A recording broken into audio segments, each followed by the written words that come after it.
दोस्तों ये आपका ह्यूमन राइट्स जो आपका पेपर है एमडीसी, ठीक है। एमडीसी का जो ह्यूमन राइट आपका पेपर है उसमें पार्ट 2 हम लोग महासंग्राम वीडियो को यहाँ पर देखने वाले हैं। पार्ट 1 हम पहले से अपलोड कर चुके हैं और आपको बताए थे कि अगर आप लोग कमेंट करेंगे तब जाकर के पार्ट 2 अपलोड करेंगे। तो आज हम लोग पार्ट 2 को देखने वाले हैं, ठीक है। 4 क्वेश्चन हम पार्ट 1 में करवाए थे और पार्ट 2 में हम यहाँ पर देखेंगे 5वें नंबर से क्वेश्चन को, ठीक है। 5वें नंबर से कुछ 7 क्वेश्चन को यहाँ पर हम लोग देखेंगे, 6-7 क्वेश्चन को यहाँ पर हम लोग देखेंगे। चलिए पहला क्वेश्चन देख लेते हैं कि इसमें क्या क्या हम लोग पढ़ने वाले हैं। तो जो पहला क्वेश्चन रहेगा वो है मानव अधिकारों के संरक्षण में न्यायपालिका की भूमिका का मूल्यांकन कीजिए। ये आपका 5वां क्वेश्चन होने वाला है जो पार्ट 2 है उसमें, ठीक है। छठा क्वेश्चन हम देखेंगे भारत में मानव अधिकारों की स्थिति का समालोचनात्मक मूल्यांकन कीजिए। भारत में मानव अधिकारों की स्थिति का समालोचनात्मक मूल्यांकन कीजिए। ये हम लोग पार्ट 2 का सारा क्वेश्चन को देख रहे हैं, ठीक है। सातवां जो क्वेश्चन हम लोग यहाँ पर देखेंगे वो है मानव अधिकार संरक्षण अधिनियम का मूल्यांकन कीजिए। और 8वां क्वेश्चन है राष्ट्रीय मानव अधिकार आयोग की संरचना तथा इसके कार्य एवं शक्तियों की विवेचना कीजिए। ये भी आपका इंपॉर्टेंट क्वेश्चन है। 9वां क्वेश्चन रहेगा मूल या फिर देशज लोगों के अधिकारों पर संयुक्त राष्ट्र की घोषणा पर प्रकाश डालें। जो मूल लोग हैं, जो देशज लोग हैं, उनके अधिकारों के लिए संयुक्त राष्ट्र के द्वारा क्या घोषणा किया गया है उसके बारे में बताना है।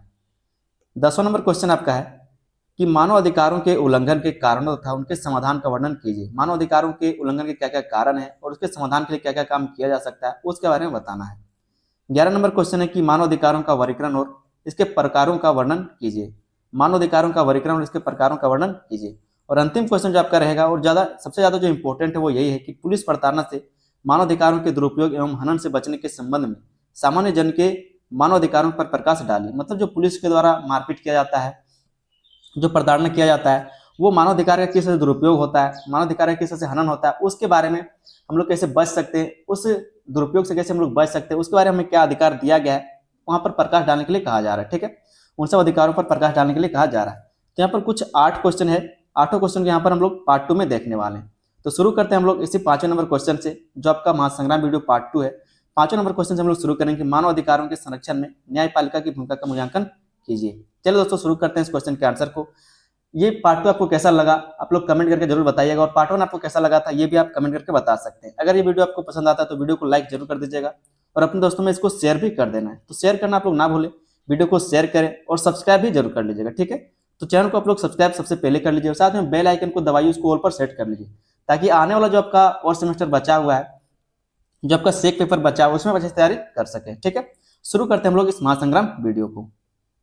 दोस्तों स्वागत है आप सभी का आपके अपने यूट्यूब चैनल बीएस सेंटर में। यहाँ पर हम लोग ह्यूमन राइट्स का एक मोस्ट इंपोर्टेंट क्वेश्चन को आज देखेंगे कि मानव अधिकारों के संरक्षण में न्यायपालिका की क्या भूमिका होती है, उसका मूल्यांकन कीजिए।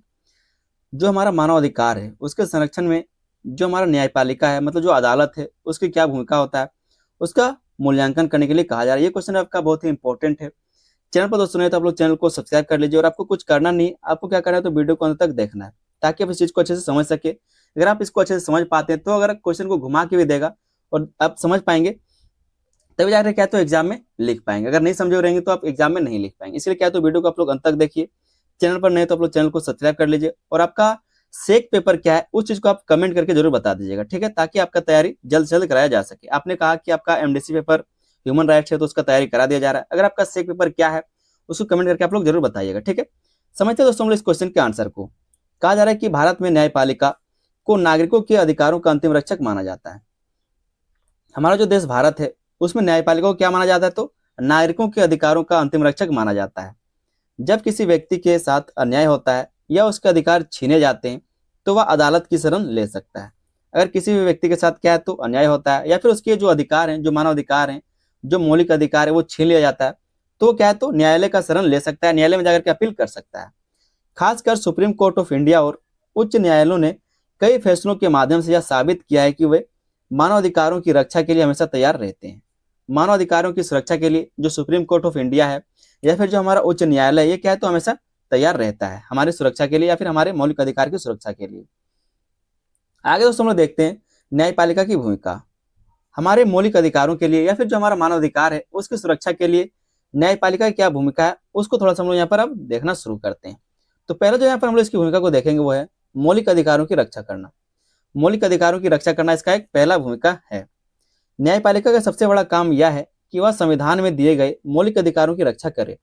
जो हमारे संविधान में मौलिक अधिकार हमारे लिए दिया गया, जो आम लोगों के लिए दिया गया, उसकी रक्षा करना सबसे पहला भूमिका है किसका, न्यायालयों का, ठीक है। अगर कोई सरकारी अधिकारी या फिर संस्था किसी व्यक्ति के साथ अन्याय करती है, जैसे बिना कारण गिरफ्तार करना, बोलने की आज़ादी छीनना, तो अदालत उसे रोक सकती है। अगर आपका अधिकार छीना गया है तो अदालत उसे वापस दिलाने का काम करती है। ठीक है, अगर आप ऑफिस में कहीं पर काम करते हैं, आपको बोलने का अधिकार नहीं रहता, आपसे जबरदस्ती ज्यादा काम करवाया जाता है, साथ में आपको पैसे भी कम दिए जा रहे हैं, तो इस तरह से जो आपका अधिकार है, जो आपका मानव अधिकार है, जो आपका मौलिक अधिकार, उसका हनन हो रहा है, तो जाकर के आप कोर्ट में अपील कर सकते हैं और उससे न्याय ले सकते हैं। आगे इसमें कहा जा रहा है कि इससे लोगों को सुरक्षा मिलती है और सरकार मनमानी नहीं कर पाती। इससे क्या है, तो लोगों को सुरक्षा मिलता है और जो सरकार या फिर जो कोई भी कंपनी वो मनमानी नहीं कर पाता है। ठीक है, तो जो हमारा मौलिक अधिकार है उसका सुरक्षा करना पहला इसका भूमिका है न्यायालय का। दूसरा जो इसका भूमिका वो है रीट जारी करके तुरंत राहत देना। न्यायालयों के पास क्या है, तो एक शक्ति होता है रीट जारी करने का। ठीक है, रीट जारी करके किसी भी कह सकते हैं किसी भी फैसले को बदल सकते हैं और किसी भी फैसले को वो दे सकते हैं तुरंत के तुरंत। तो रीट जारी करके तुरंत राहत देना। न्यायपालिका के पास रीट नाम की विशेष शक्ति होती है जिससे वह तुरंत आदेश देकर किसी व्यक्ति को राहत दे सकती है। अगर न्यायालय चाहे तो रीट जारी करके क्या है, तो किसी भी व्यक्ति को तुरंत राहत दे सकता है। अगर किसी को गलत तरीके से जेल में रखा गया है तो अदालत तुरंत उसे रिहा करने का आदेश दे सकती है। तो अदालत क्या है, तो उसको तुरंत रिहा करने का आदेश दे सकता है। न्यायपालिका सिर्फ सुनती ही नहीं बल्कि तुरंत कार्रवाई भी कर सकती है। ठीक है, तो इस तरह से यहाँ पर क्या है, तो इसकी भूमिका है हमारे मानव अधिकार की सुरक्षा के लिए। तीसरा जो यहाँ पर इसका भूमिका निभाता है, जो न्यायालय वो भूमिका निभाता है कि जनहित याचिका, जिसको बोलते हैं पीआईएल के माध्यम से मदद करना। पीआईएल के माध्यम से मदद करना। अब पीआईएल का फुल फॉर्म क्या होता है, आप लोग हमें कमेंट करके बताइएगा। ठीक है, पीआईएल का फुल फॉर्म क्या होता है, आप लोग कमेंट करके बताइए। तीसरा ये जो न्यायालय का काम है, न्यायालय का क्या है, तो भूमिका है वो है जनहित याचिका के माध्यम से मदद करना। जनहित याचिका क्या होता है उसको थोड़ा सा समझिए। न्यायपालिका ने जनहित याचिका की व्यवस्था शुरू की जिससे कोई भी व्यक्ति दूसरों के अधिकारों के लिए अदालत जा सकता है। ऐसे कोई भी हमारे भगवान का मजाक उड़ाता है, कोई हमारे जात का मजाक उड़ाता है, कोई हमारे समाज का मजाक उड़ाता है, तो हम जाकर के क्या एक्शन ले सकते हैं, कोर्ट में अपील कर सकते हैं, पीआईएल डाल सकते हैं, उसको बोलते हैं पीआईएल। ठीक है, तो न्यायपालिका ने जनहित याचिका की व्यवस्था शुरू की है। मतलब आप दूसरों के लिए खुद से केस कर सकते हैं। अगर वो केस नहीं कर पा रहा है तो आप जाकर के उसके लिए केस लड़ सकते हैं। इस तरह से उसको बोलते हैं पीआईएल। ठीक है, कहा जा रहा है कि न्यायपालिका ने जनहित याचिका की व्यवस्था शुरू की जिससे कोई भी व्यक्ति दूसरों के अधिकारों के लिए अदालत जा सकता है। जैसे अगर किसी गांव में लोग दूषित पानी पी रहे हैं तो कोई भी व्यक्ति उनकी तरफ से अदालत में केस कर सकता है। इससे गरीब और कमजोर लोग भी न्याय पा सकते हैं, भले वे खुद अदालत ना जा सकें। ठीक है, तो जनहित याचिका के माध्यम से क्या है, तो ये हमारी मदद करती है। जो हमारा कोर्ट है, जो न्यायालय है, वो हमारे मानव अधिकारों का सुरक्षा करने में क्या करता है, भूमिका निभाता है। अगले यहाँ पर हम लोग इसकी भूमिका को देखेंगे, न्यायालय की भूमिका को देखेंगे, वो है गलत कानूनों को रोकना। जो सरकार के द्वारा गलत कानून बनाए जाते, न्यायालय उनका समीक्षा करता है। अगर वो हमारे लिए गलत है, हमारे मौलिक अधिकारों के लिए गलत है, तो उस कानून को लौटा दिया जाएगा, उसको रद्द कर दिया जाएगा न्यायालय के द्वारा। ठीक है, क्योंकि न्यायालय किसी के अंडर काम नहीं करता, न्यायालय क्या है, तो स्वतंत्र है, एक स्वतंत्र निकाय है न्यायालय। ठीक है, तो गलत कानूनों को रोकना भी इसका काम है, ये इसका भूमिका है। न्यायपालिका यह देखती है कि सरकार द्वारा बनाए गए कानून सही है या फिर नहीं है। अगर कोई कानून लोगों के अधिकारों के खिलाफ है तो अदालत उससे रद्द कर सकती है। अगर कोई भी कानून जो बनाया गया है सरकार के द्वारा लोगों के खिलाफ है, उनके मौलिक अधिकारों के उल्लंघन के लिए बनाया गया है, फिर उनका उल्लंघन होता है, तो उसको वो रद्द कर सकता है। जो न्यायालय उस कानून को रद्द कर सकता है। सरकार गलत कानून बनाएगी तो अदालत उससे रोक देगी।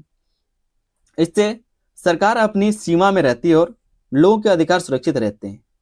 तो गलत कानूनों को रोकना भी इसका क्या है, तो भूमिका है। न्यायालय का जो अगला भूमिका वो है मानव अधिकारों का दायरा बढ़ाना। जो हमारा अधिकार है, जो मानव अधिकार है, उसका दायरा बढ़ाना भी इसका भूमिका है। न्यायपालिका ने समय समय पर यह बताया है कि अधिकार केवल किताबों तक सीमित नहीं है बल्कि जीवन के हर जरूरी पहलू को शामिल करते हैं। जैसे जीवन का अधिकार का मतलब सिर्फ जीवित रहना नहीं बल्कि सम्मान से जीना, साफ वातावरण, शिक्षा, गोपनीयता भी है। इससे मानव अधिकार और मजबूत और व्यापक हो गए हैं। तो मानव अधिकारों का दायरा बढ़ाना भी इसका एक भूमिका रहा है न्यायपालिका का। ठीक है, ये कहता है कि सिर्फ जीवन का जो अधिकार आपको दिया गया, इसका मतलब ये थोड़े कि आपको जेल में कैद करके रखा जाए, बिना कारण के आपको जेल में बांध दिया जाए, पैर हाथ बांध करके रख दिया जाए, पैर हाथ आपका काट दिया, सिर्फ जिंदा रखा है, तो इसका जीने का कोई मतलब थोड़ी हुआ। इसका मतलब ये है कि आपको सम्मान से जीने का अधिकार दिया जा रहा है, साफ वातावरण में आप जी पा रहे हैं, शिक्षा ले पा रहे हैं, गोपनीयता आपका सही है। ठीक है, मतलब एक आम व्यक्ति जैसे जी पाता है उस से आपको भी मौका मिले जीने का। ठीक है, तो मानव अधिकारों का दायरा भी ये बढ़ाने का काम करता है। अगला जो पॉइंट हम लोग यहाँ पर देखेंगे, जो अगला भूमिका देखेंगे, वो है पीड़ितों को मुआवजा दिलाना। जो पीड़ित है, चाहे वो पुलिस के द्वारा पीड़ित हो या फिर किसी कंपनी के द्वारा या फिर किसी व्यक्ति के द्वारा, तो मुआवजा दिलाने का ये काम करता है। इसमें एक महत्वपूर्ण भूमिका ये लोग निभाते हैं जो न्यायालय है। अगर किसी व्यक्ति के साथ अन्याय हुआ है तो अदालत सरकार को उसे मुआवजा देने का आदेश दे सकती है। अगर पुलिस की गलती से किसी की मृत्यु हो जाती है तो अदालत उसके परिवार को आर्थिक सहायता दिला सकती है। इससे पीड़ित को कुछ राहत मिलती है और दोषियों पर दबाव बनता है। और दोषियों पर क्या है तो दबाव बनता है। तो ये भी इसका भूमिका है। न्यायालय का अगला जो भूमिका है वो है सरकार और प्रशासन पर नियंत्रण। ये सरकार और प्रशासन पर नियंत्रण करने का काम करते हैं। न्यायपालिका सरकार और अधिकारियों के काम पर नजर रखती है। जो न्यायपालिका है, सरकार क्या काम कर रहा है, सरकार क्या कानून बना रहा है, ठीक है, इन सब चीजों पर ये नजर रखता है। अगर कहीं गलत काम होता है तो अदालत उसमें हस्तक्षेप कर सकती है। अदालत सरकार को सीमा में रहने के लिए मजबूर करती है। इससे लोकतंत्र मजबूत होता है और लोगों के अधिकार सुरक्षित रहते हैं, क्योंकि न्यायालय क्या है तो सबसे ऊपर है। कोई सरकार न्यायालय से ऊपर नहीं, ठीक है। जो न्यायालय कहेगा उसको सरकार को मानना पड़ेगा। मान लीजिए अगर कोई भी सरकार हमारे लिए कोई कानून बनाती है जिसके कारण हमारा जो मौलिक अधिकार, जो हमारा मानवाधिकार है वो हनन होता है, उसका उल्लंघन होता है, या फिर वो कानून जो हमारे लिए अच्छा नहीं है, लोगों के लिए अच्छा नहीं है, तो जो सुप्रीम कोर्ट है वो चाहे तो उस कानून को रद्द कर सकता है। जो न्यायालय है, कोई भी न्यायालय उस कानून को रद्द कर सकता है, ठीक है। तो यहाँ पर हमने न्यायपालिका की भूमिका को समझ लिया। आगे हम लोग देख लेते हैं न्यायपालिका की कुछ अच्छी बातों को, मतलब नकारात्मक पक्ष को, कि न्यायपालिका का नकारात्मक पक्ष, सकारात्मक पक्ष क्या है, उसका हम लोग नकारात्मक पक्ष को भी देखेंगे, ठीक है। तो नेगेटिव पॉजिटिव दोनों हम लोग देखेंगे। पहले जो न्यायपालिका का अच्छा बात है, फिर जो सकारात्मक पक्ष है, वो लोगों को न्याय मिलता है। इससे क्या है तो लोगों को न्याय मिलता है। न्यायपालिका ने कई बार आम लोगों को उनके अधिकार दिलाए हैं।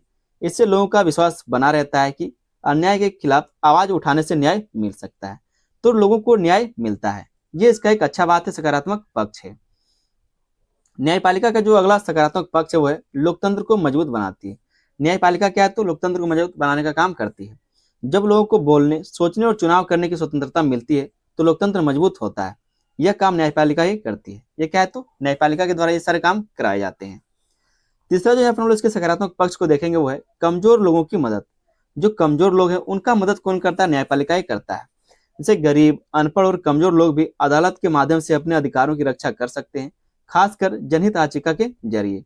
जो जनहित याचिका है, जैसे पीआईएल, जो आपका पीआईएल है, ठीक है, तो उसके माध्यम से जो गरीब लोग हैं, जो अनपढ़ लोग हैं, जो कमजोर लोग हैं, वो भी अदालत के माध्यम से क्या है तो अपने अधिकारों की रक्षा कर सकते हैं। जैसे कई सारे जो मजदूर लोग हैं वो किसी कंपनी में काम करते हैं, लेकिन उनसे क्या है तो जबरदस्ती ज्यादा काम करवाया जा रहा है और पैसे कम दिए जा रहे हैं, और उनमें से किसी को ये पता नहीं कि वो हमारे साथ गलत कर रहे हैं, और वो क्या है तो केस नहीं कर पा रहे, अपने अधिकार को नहीं मांग पा रहे। तो जो पढ़े लिखे लोग हैं, अगर वो देखते हैं कि वहां पर इस तरह से काम हो रहा है, तो वो चाहे तो उन लोगों के लिए जाकर के न्यायालय में अपील कर सकता है। उसको बोलते हैं पीआईएल या फिर जन याचिका, ठीक है, जन याचिका। आगे दोस्तों हम लोग देख लेते हैं न्यायपालिका की कुछ कमियां या फिर इसकी समस्याएं, या फिर कह सकते हैं जो नकारात्मक पक्ष है। पहला जो इसमें कमी देखने को मिलता है वो न्याय मिलने में देरी। अक्सर आप देखते हैं कि जो न्यायालय का फैसला होता है उसमें कई वर्ष लग जाते हैं, तो न्यायालय में जो देरी होता है वो इसका एक कमी है, समस्या है।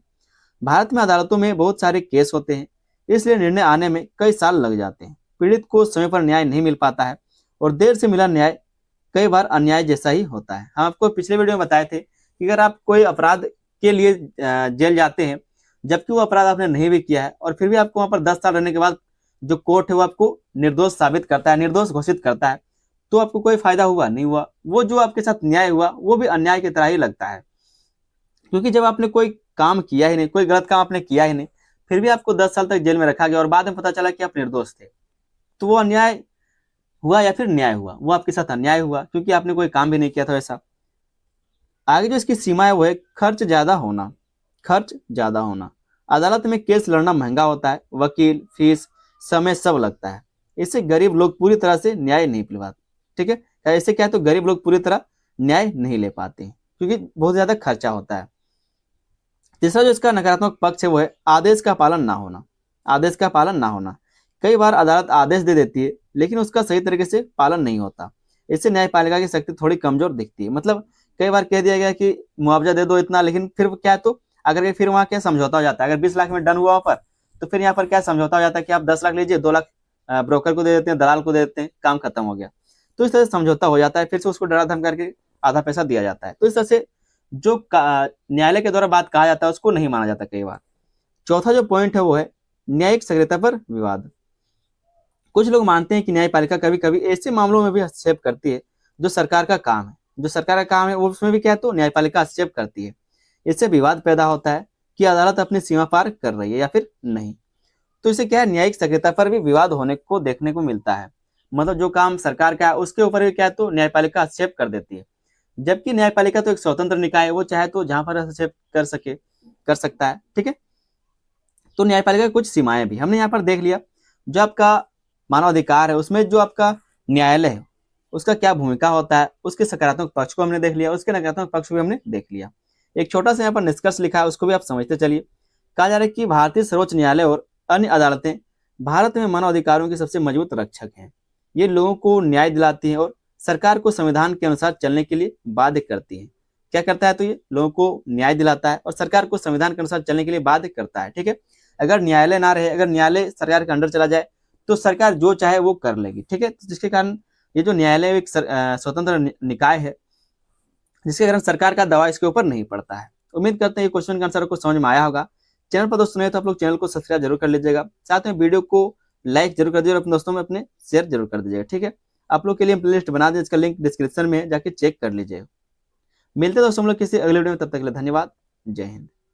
दोस्तों स्वागत है आप सभी का आपके अपने यूट्यूब चैनल BS सेंटर में। यहाँ पर हम लोग ह्यूमन राइट्स का एक मोस्ट इंपोर्टेंट क्वेश्चन को समझेंगे कि भारत में मानव अधिकारों की स्थिति का समालोचनात्मक मूल्यांकन कीजिए। भारत में मानव अधिकारों का क्या स्थिति है उसका समालोचनात्मक मूल्यांकन करने के लिए कहा जा रहा है। समालोचनात्मक मूल्यांकन का मतलब है कि इसका सही और गलत दोनों पक्षों को बताना। ठीक है, कि आज के टाइम में जो हमारा मानव अधिकार है उसका स्थिति क्या है भारत में। ठीक है, उसके बारे में आपको बताना। ये क्वेश्चन आपका बहुत ज्यादा इंपॉर्टेंट है एग्जाम के दृष्टिकोण से, तो आप लोग इसको समझ के आइए। इसके लिए क्या आप लोग वीडियो को अंत तक देखिए। ठीक है, वीडियो को आप लोग अंत तक देखिए ताकि इस चीज को आप समझ पाए और ये क्वेश्चन अगर आपके एग्जाम में आता है तो आप अच्छे से इसको लिख पाए। इसके लिए क्या आप लोग वीडियो को अंत तक देखिए। चैनल पर नए तो आप लोग चैनल को सब्सक्राइब कर लीजिए। वीडियो पसंद आए तो वीडियो को लाइक कर दीजिएगा और अपने दोस्तों में इसको शेयर भी कर देना। शेयर तो करना जरूरी है, अपने दोस्तों में इसको शेयर जरूर करें। ठीक है, और चैनल पर दोस्तों नए अभी तक आप लोग तो चैनल को सब्सक्राइब भी जरूर कर लीजिएगा। अगर आप लोग चाहते हैं कि आने वाला जो आपका सेमेस्टर बचा है, सेमेस्टर 2, 3, 4, ठीक है, तो उसमें आप अच्छे से तैयारी करना चाहते हैं तो आप लोग चैनल को अभी के अभी सब्सक्राइब कर लीजिए, वीडियो को लाइक कर दीजिए और अपने दोस्तों में इसको शेयर भी कर दीजिए। समझते हैं इस क्वेश्चन के आंसर को। कहा जा रहा है कि भारत एक लोकतांत्रिक देश है जहां संविधान प्रत्येक नागरिक को जीवन, स्वतंत्रता, समानता और सम्मान जैसे मूल अधिकार प्रदान करता है। हमारा देश कैसा है, एक लोकतांत्रिक देश है जहां पर क्या है, तो संविधान है और संविधान प्रत्येक नागरिक को क्या करता है, तो जीवन, स्वतंत्रता, समानता और सम्मान जैसे मूल अधिकार प्रदान करता है। इन अधिकारों की रक्षा के लिए न्यायपालिका, कानून और संस्थाएं बनाई गई हैं, जैसे कि राष्ट्रीय मानवाधिकार आयोग। तो इसके रक्षा के लिए कई सारे क्या है, तो संस्थाएं बनाए गए, जैसे कि राष्ट्रीय मानवाधिकार, हमारे कानून संस्थाएं, कानून है। ठीक है, न्यायपालिका है जो इन अधिकारों का क्या है, तो रक्षा करने का काम करता है, सुरक्षा करने का काम करता है। आगे इसमें कहा जा रहा है कि लेकिन केवल कानून बनाना पर्याप्त नहीं होता, यह भी जरूरी है कि उसका सही तरीके से पालन हो। सिर्फ कानून बना देना काफी नहीं होता, जरूरी है कि उसका सही से पालन हो सके। भारत में एक और मजबूत कानूनी व्यवस्था है, वहीं दूसरी ओर कई सामाजिक और प्रशासनिक समस्याओं के कारण मानवाधिकारों का उल्लंघन भी देखने को मिलता है। कहा जा रहा है कि भारत में क्या है, तो एक मजबूत कानूनी व्यवस्था है, वहीं पर दूसरी ओर कई सामाजिक और प्रशासनिक समस्याओं के कारण मानव अधिकारों का उल्लंघन भी देखने को मिल जाता है। इसलिए इसकी स्थिति को समझने के लिए हमें इसके अच्छे और कमजोर दोनों पक्षों का विस्तार से अध्ययन करना चाहिए। तो दोनों ही पक्षों को हम लोग यहाँ पर देखेंगे। जो आपका समालोचनात्मक मूल्यांकन है, इसका मतलब होता है कि आप इसके नकारात्मक और सकारात्मक पक्ष दोनों को बताइए। ठीक है, तो हम लोग समझते हैं भारत में मानव अधिकारों की सकारात्मक स्थिति को, कि आज के टाइम में जो हमारा भारत देश है उसमें मानव अधिकारों का सकारात्मक स्थिति क्या है। तो पहला जो इसमें सकारात्मक पक्ष है वो है मजबूत संवैधानिक व्यवस्था। हमारे देश में क्या है, तो मजबूत संवैधानिक व्यवस्था है। भारत का संविधान मानव अधिकारों की रक्षा का सबसे बड़ा आधार है। हमारे मानव अधिकारों की रक्षा का सबसे बड़ा आधार क्या है, तो हमारा संविधान, क्योंकि हमारे संविधान हमें यह अधिकार देता है कि हमारा मौलिक अधिकार क्या क्या है, हम सभी बराबर हैं। ठीक है, बहुत सारे अधिकार हमें देता है। तो उसी के बारे में कहा जा रहा है कि भारत का संविधान मानव अधिकारों की रक्षा का सबसे बड़ा आधार है। यही हमारे मानव अधिकारों का रक्षा करता है। इसमें नागरिकों को समानता, स्वतंत्रता, धर्म और शिक्षा ऐसे अधिकार दिए गए हैं। जो हमारा संविधान है उसमें नागरिकों की समानता के बारे में, स्वतंत्रता के बारे में, धर्म के बारे में और शिक्षा ऐसे कई सारे अधिकार दिए गए हैं। इसका मतलब यह है कि कोई भी व्यक्ति अगर अपने अधिकारों से वंचित होता है तो वह अदालत में जाकर के न्याय की मांग कर सकता है। संविधान सरकार को भी निर्देश देता है कि वह किसी नागरिक के साथ भेदभाव ना करे, और जो संविधान है वो सरकार को भी ये निर्देश देता है कि वो किसी भी नागरिक के साथ क्या तो भेदभाव ना करे, सभी के साथ बराबर काम करे, समानता से काम करे। ठीक है, तो मजबूत संवैधानिक व्यवस्था हमें प्रदान करता है, ये इसका क्या एक सकारात्मक पक्ष है। आगे इसमें कहा जा रहा है किस प्रकार संविधान ने मानव अधिकारों की रक्षा के लिए एक मजबूत कानूनी ढांचा प्रदान किया है, जो किसी भी लोकतांत्रिक व्यवस्था की सबसे बड़ी विशेषता होती है। ठीक है, तो ये हमने क्या देखा, एक पहला पक्ष देख लिया जो एक सकारात्मक पक्ष है। दूसरा हम लोग देखेंगे दोस्तों, स्वतंत्र और सक्रिय न्यायपालिका। हमारे पास क्या है, तो स्वतंत्र और सक्रिय न्यायपालिका है। ठीक है, इसमें कहा जा रहा है कि भारत की न्यायपालिका स्वतंत्र है, जो सरकार से प्रभावित हुए बिना निर्णय ले सकती है। हमारे देश का जो न्यायपालिका है वो स्वतंत्र है, एक ऐसा निकाय है जो स्वतंत्र निकाय है। ठीक है, वो किसी भी राज्य से, किसी कह सकते किसी भी सरकार के, किसी भी पार्टी से क्या तो दबा हुआ नहीं है, बिल्कुल स्वतंत्र है। जैसे चाहे वो फैसला दे सकता है, जो सही है वो फैसला दे सकता है। कहा जा रहा है कि जब किसी व्यक्ति के साथ अन्याय होता है तो वह उच्च न्यायालय का या फिर सर्वोच्च न्यायालय में जाकर के अपने अधिकारों की रक्षा कर सकता है। किसी व्यक्ति के साथ अगर अन्याय होता है तो वो चाहे तो उच्च न्यायालय जा सकता है या फिर सर्वोच्च न्यायालय में जाकर के क्या तो अपने अधिकारों की रक्षा कर सकता है। कई मामलों में न्यायालय ने सरकार के गलत फैसलों को भी रद्द किया है और नागरिकों के अधिकारों की रक्षा की है। कई बार ऐसा होता है कि सरकार के द्वारा कोई भी कानून पास करा दिया जाता है, सरकार के द्वारा कोई भी कानून ला दिया जाता है। जब न्यायालय देखता है, न्यायालय क्योंकि इन सब चीजों का समीक्षा करता है, अगर वो देखता है, न्यायालय अगर देखता है कि सरकार के द्वारा जो बिल पास किया गया है, सरकार के जो कानून बनाए जा रहे हैं वो गलत है, मानव अधिकारों के खिलाफ है, ठीक है, मौलिक अधिकारों का उल्लंघन हो रहा है, तो वो उन कानूनों को रद्द कर देता है। इससे यह स्पष्ट होता है कि न्यायपालिका मानव अधिकारों की सुरक्षा में एक मजबूत और भरोसेमंद संस्था है। कहा जा रहा है कि इससे यह स्पष्ट हो जाता है कि जो न्यायपालिका है वो मानव अधिकारों की सुरक्षा करने के लिए और मजबूत एक भरोसेमंद संस्था माना जाता है। तीसरा जहाँ पर हम लोग पॉइंट देखेंगे वो है मानव अधिकार आयोग और अन्य संस्थाएं।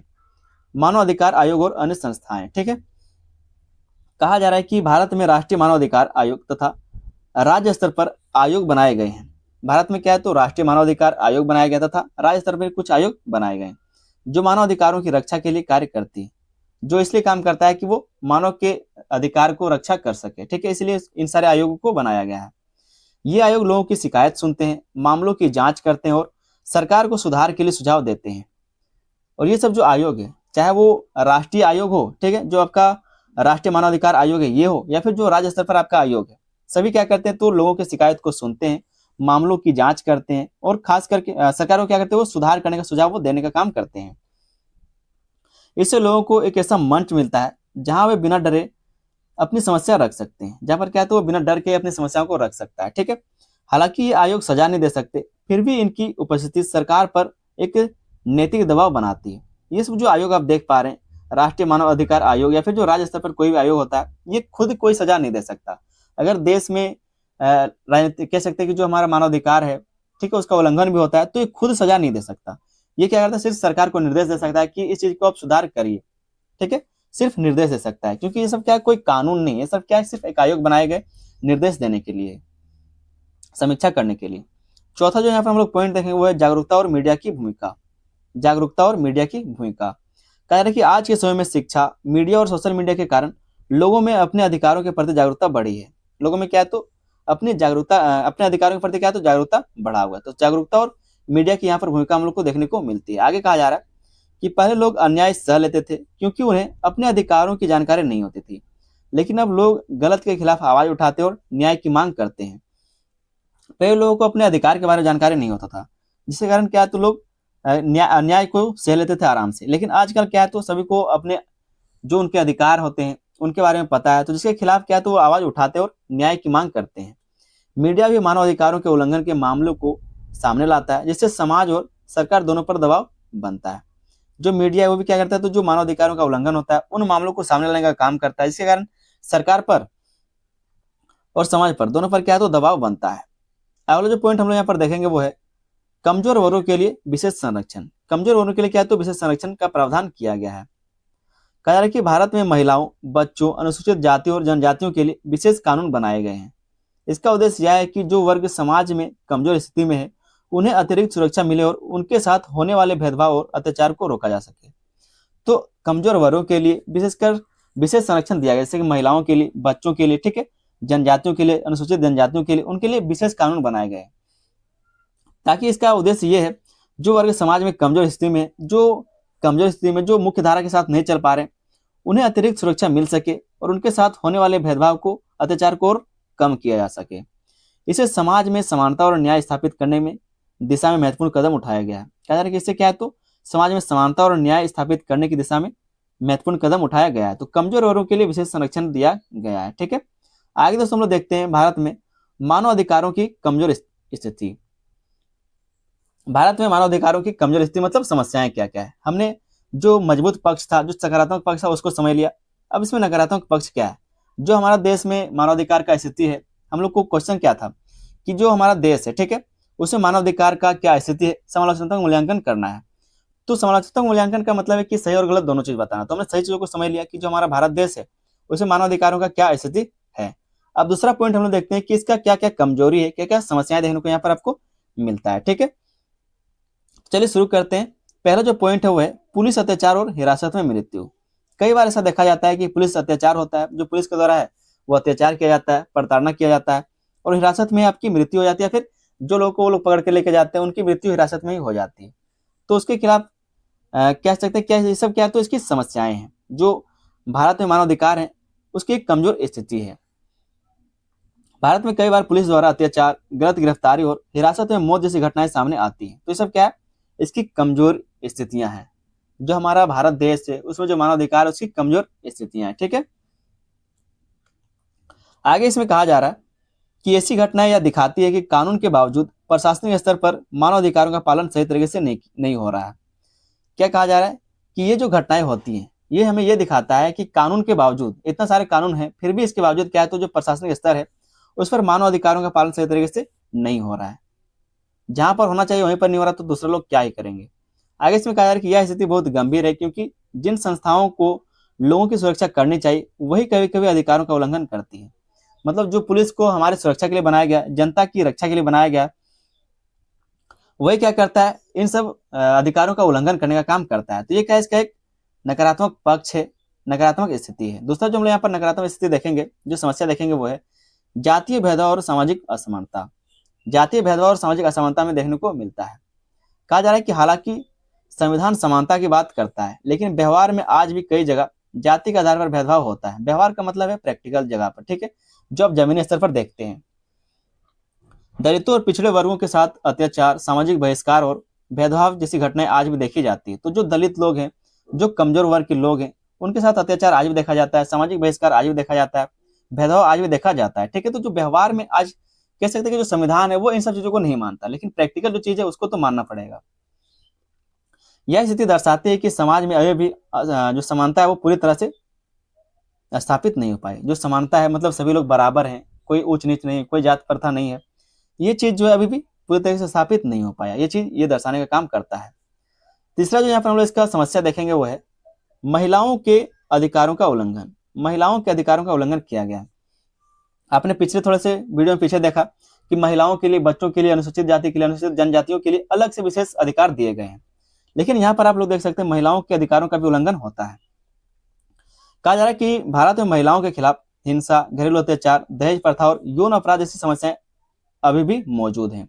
आज तक भी ये पूरी तरह से खत्म नहीं हो पाया। जो घरेलू हिंसा है ये खत्म नहीं हो पाया, जो घरेलू अत्याचार है वो खत्म नहीं हो पाया, दहेज प्रथा खत्म नहीं हो पाया, जो यौन अपराध है, ठीक है, ये सारी समस्याएं आज भी देखने को मिल जाती। हालांकि कानून बनाए गए हैं लेकिन उनका प्रभाव हर जगह समान रूप से नहीं दिखता।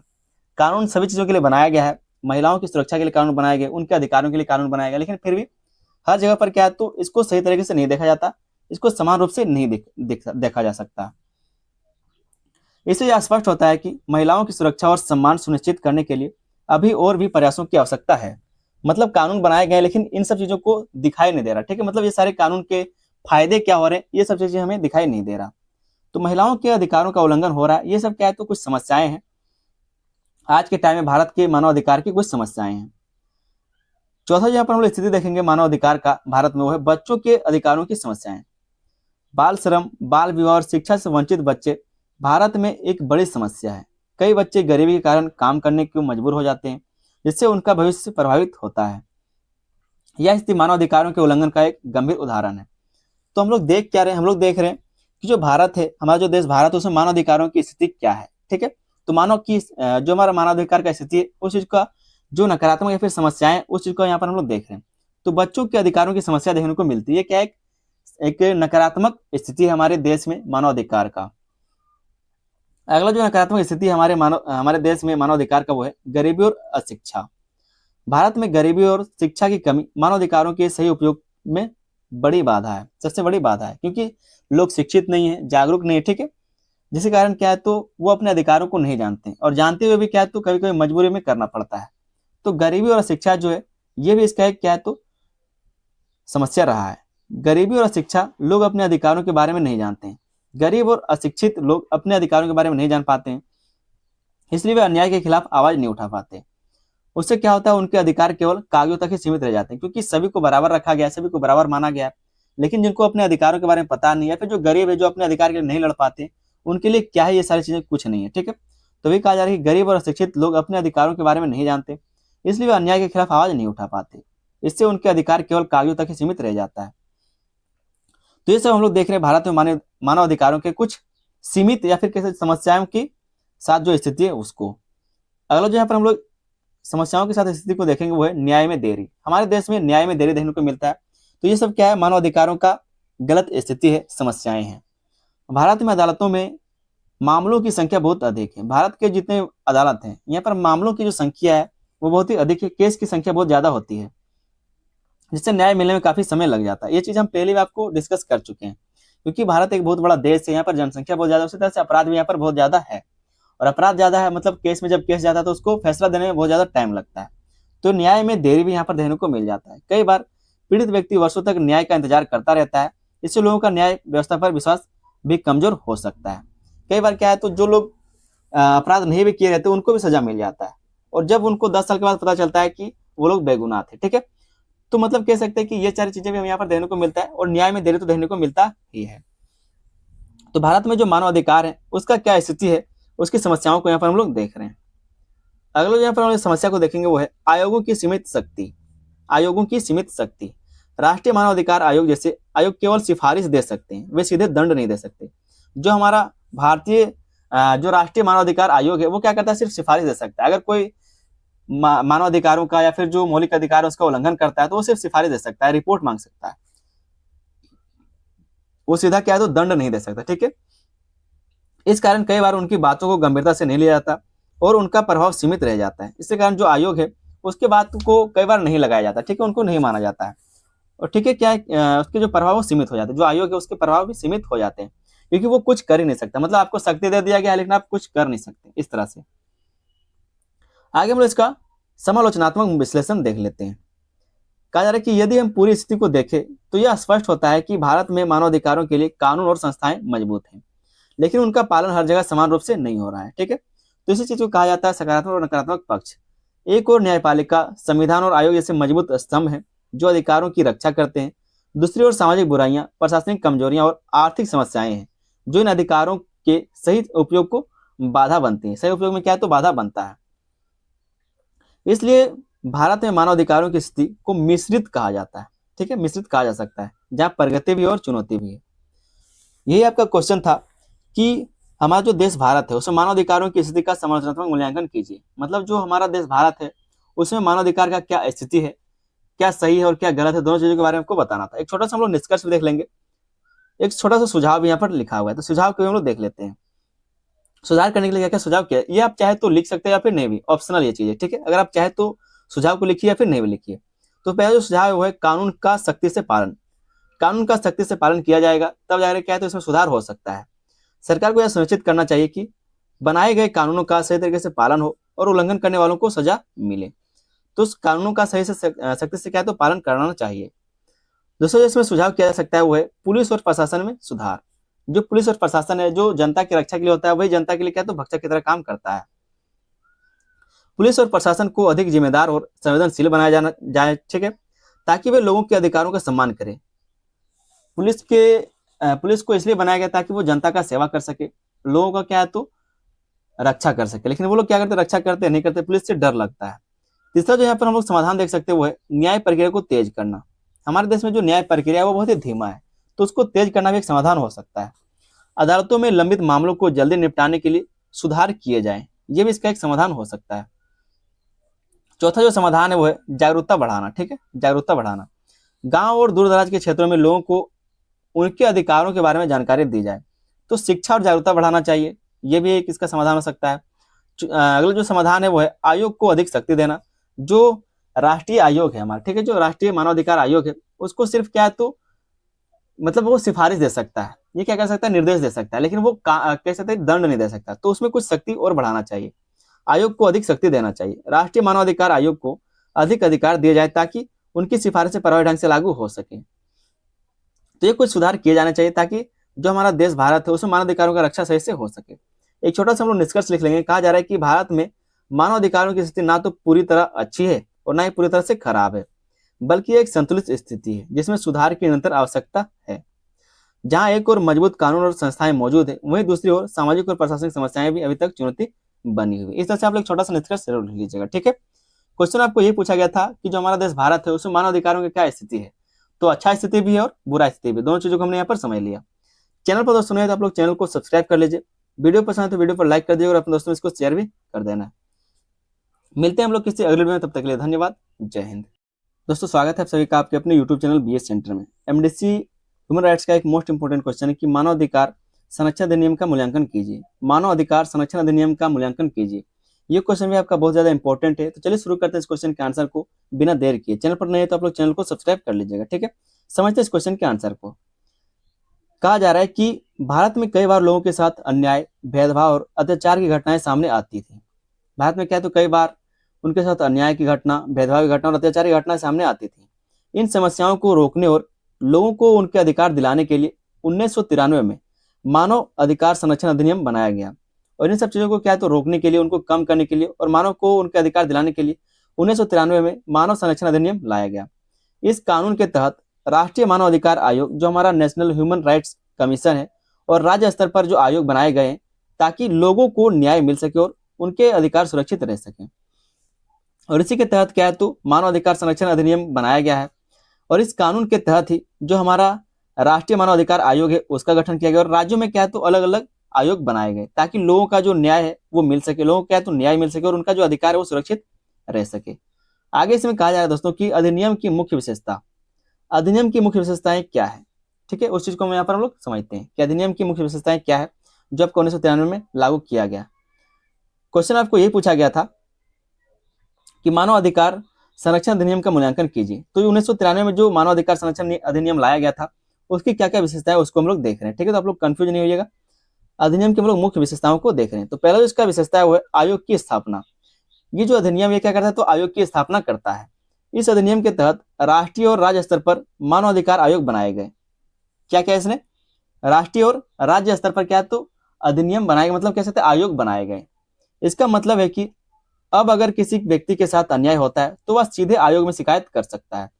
वह व्यवस्था लोगों को न्याय पाने का एक आसान और अलग रास्ता देती है। क्या कहा जा रहा है, ये जो आपका अधिनियम लाया गया, ठीक है, इसने क्या किया तो आयोगों की स्थापना की, चाहे वो राष्ट्रीय या फिर राज्य स्तर पर किसी भी आयोग को स्थापना इसने किया। और इससे क्या हुआ, अब क्या होगा, अगर किसी भी व्यक्ति का मानवाधिकार का उल्लंघन होता है, उसका मौलिक अधिकार को छीन लिया जाता है, तो वो जाकर के इन आयोगों में अपनी शिकायत को दर्ज करा सकता है और ये जो आयोग है वो उनको उसका हक दिलाने का काम करेगा, ठीक है। दूसरा जो इसका विशेषता है वो है मानव अधिकारों की स्पष्ट परिभाषा। मानव अधिकारों की स्पष्ट परिभाषा, इस कानून में बताया गया है कि मानवाधिकार क्या है। मानवाधिकारों की क्या तो इसमें स्पष्ट परिभाषा दी गई। जो आपका मानवाधिकार संरक्षण अधिनियम है उसमें मानवाधिकारों को स्पष्ट परिभाषा दिया गया है। कहा जा रहा है कि इस कानून में बताया गया है कि मानवाधिकार क्या है, जैसे कि जीवन का अधिकार, स्वतंत्रता, समानता और सम्मान। इससे यह साफ हो जाता है कि किन किन चीजों को अधिकार माना जाएगा और किन मामलों को शिकायत की जा सकती है और किन मामलों में क्या तो शिकायत किया जा सकता है। तो मानवाधिकारों को स्पष्ट परिभाषा इसमें किया गया जो आपका मानवाधिकार संरक्षण अधिनियम है। तीसरा जो इसका विशेषता है इस अधिनियम का वो है जांच करने की शक्ति। जांच करने की ये शक्ति देता है। आयोग को यह अधिकार है कि वह किसी भी मानवाधिकार उल्लंघन की जांच कर सके। अगर किसी भी मानवाधिकार का उल्लंघन होता है तो आयोग क्या करेगा, जांच कर सकता है। अगर कोई शिकायत नहीं भी करे तब भी आयोग खुद मतलब स्वतः किसी मामले को उठाकर जांच कर सकता है। इससे कई छिपे हुए मामले भी सामने आते हैं। आयोग क्या कर सकता है तो जांच कर सकता है, तो जांच का उसको अधिकार दिया गया है, ठीक है। जो आयोग है उसको जांच का अधिकार दिया गया है। कोई भी अगर मानव शिकायत करता है अपने अधिकारों को लेकर के तब वो जांच कर सकता है या फिर वो खुद से भी जांच कर सकता है कि सही से काम हो रहा है फिर नहीं हो रहा। चौथा जहां पर हम लोग विशेषता देखेंगे वो है जागरूकता फैलाना। जागरूकता फैलाना, कहा जा रहा है कि इस अधिनियम का एक महत्वपूर्ण उद्देश्य लोगों को उनके अधिकारों के बारे में जानकारी देना है। क्या है? तो जागरूकता फैलाना भी इसका एक विशेषता है मानव अधिकार संरक्षण अधिनियम का। इस नियम का एक महत्वपूर्ण उद्देश्य लोगों को उनके अधिकारों के बारे में जानकारी देना है। जब लोगों को अपने अधिकार पता होते हैं तो वे अन्याय के खिलाफ आवाज उठा सकते हैं। अगर अधिकार आपको पता होंगे तभी आप अपने लिए क्या है तो अन्याय के खिलाफ आवाज उठा सकते हैं। जागरूकता फैलाना भी क्या है तो इसका एक विशेषता रहा है। आगे देख लेते हैं हम लोग अधिनियम के अच्छे पक्षों को कि अधिनियम के अच्छे पक्ष क्या है। आपके क्वेश्चन में यही पूछा गया था कि मानव अधिकार संरक्षण अधिनियम का मूल्यांकन कीजिए। तो मूल्यांकन का मतलब है कि इसके अच्छे बुरे सारी चीजों को देखना। सकारात्मक मूल्यांकन हम लोग करते हैं। कहा जा रहा है पहले पॉइंट में कि लोगों को न्याय पाने का रास्ता मिला। जब ये आयोग आए या फिर जो मानवाधिकार संरक्षण अधिनियम लाया गया तो लोगों को न्याय पाने का एक रास्ता मिला। पहले लोगों को समझ नहीं आता था कि वे कहाँ शिकायत करें। अब आयोग के कारण उन्हें एक सही मंच मिल गया है जहां वे अपनी समस्या रख सकते हैं। ठीक है, तो जब आयोग बनाए गए तो अब उनको क्या है तो एक मंच मिल गया, लोगों को क्या एक मंच मिल गया जहां पर अपने मानव अधिकारों के बारे में, उल्लंघन के बारे में वो अपनी शिकायत को रख सकते हैं। अगला इसका एक अच्छा पक्ष है या फिर जो सकारात्मक पक्ष है वो है सरकार पर नियंत्रण बना। सरकार पर क्या है तो नियंत्रण बन सका। आयोग सरकार और उसके अधिकारियों के काम पर नजर रखता है। अगर कोई सरकारी कर्मचारी गलत काम करता है तो आयोग उस पर सवाल उठा सकता है। इससे सरकार मनमानी नहीं कर सकती। इससे क्या है तो सरकार मनमानी नहीं कर सकती। तो ये चीज भी यहाँ पर आपको देखने को मिलता है। ठीक है, हालांकि इसके पास कोई दंड देने का शक्ति नहीं है, फिर भी ये क्या कर सकता है तो सिफारिश कर सकता है, फिर आपसे रिपोर्ट मांग सकता है। जो सरकारी कर्मचारी है, जो सरकार उसे रिपोर्ट मांग सकता है कि आपने क्या किया और कैसे काम किया है। तो सरकार पर नियंत्रण बना है। अगला जो पॉइंट है वो है कमजोर वर्गों की मदद। इसने कमजोर वर्गों की मदद की।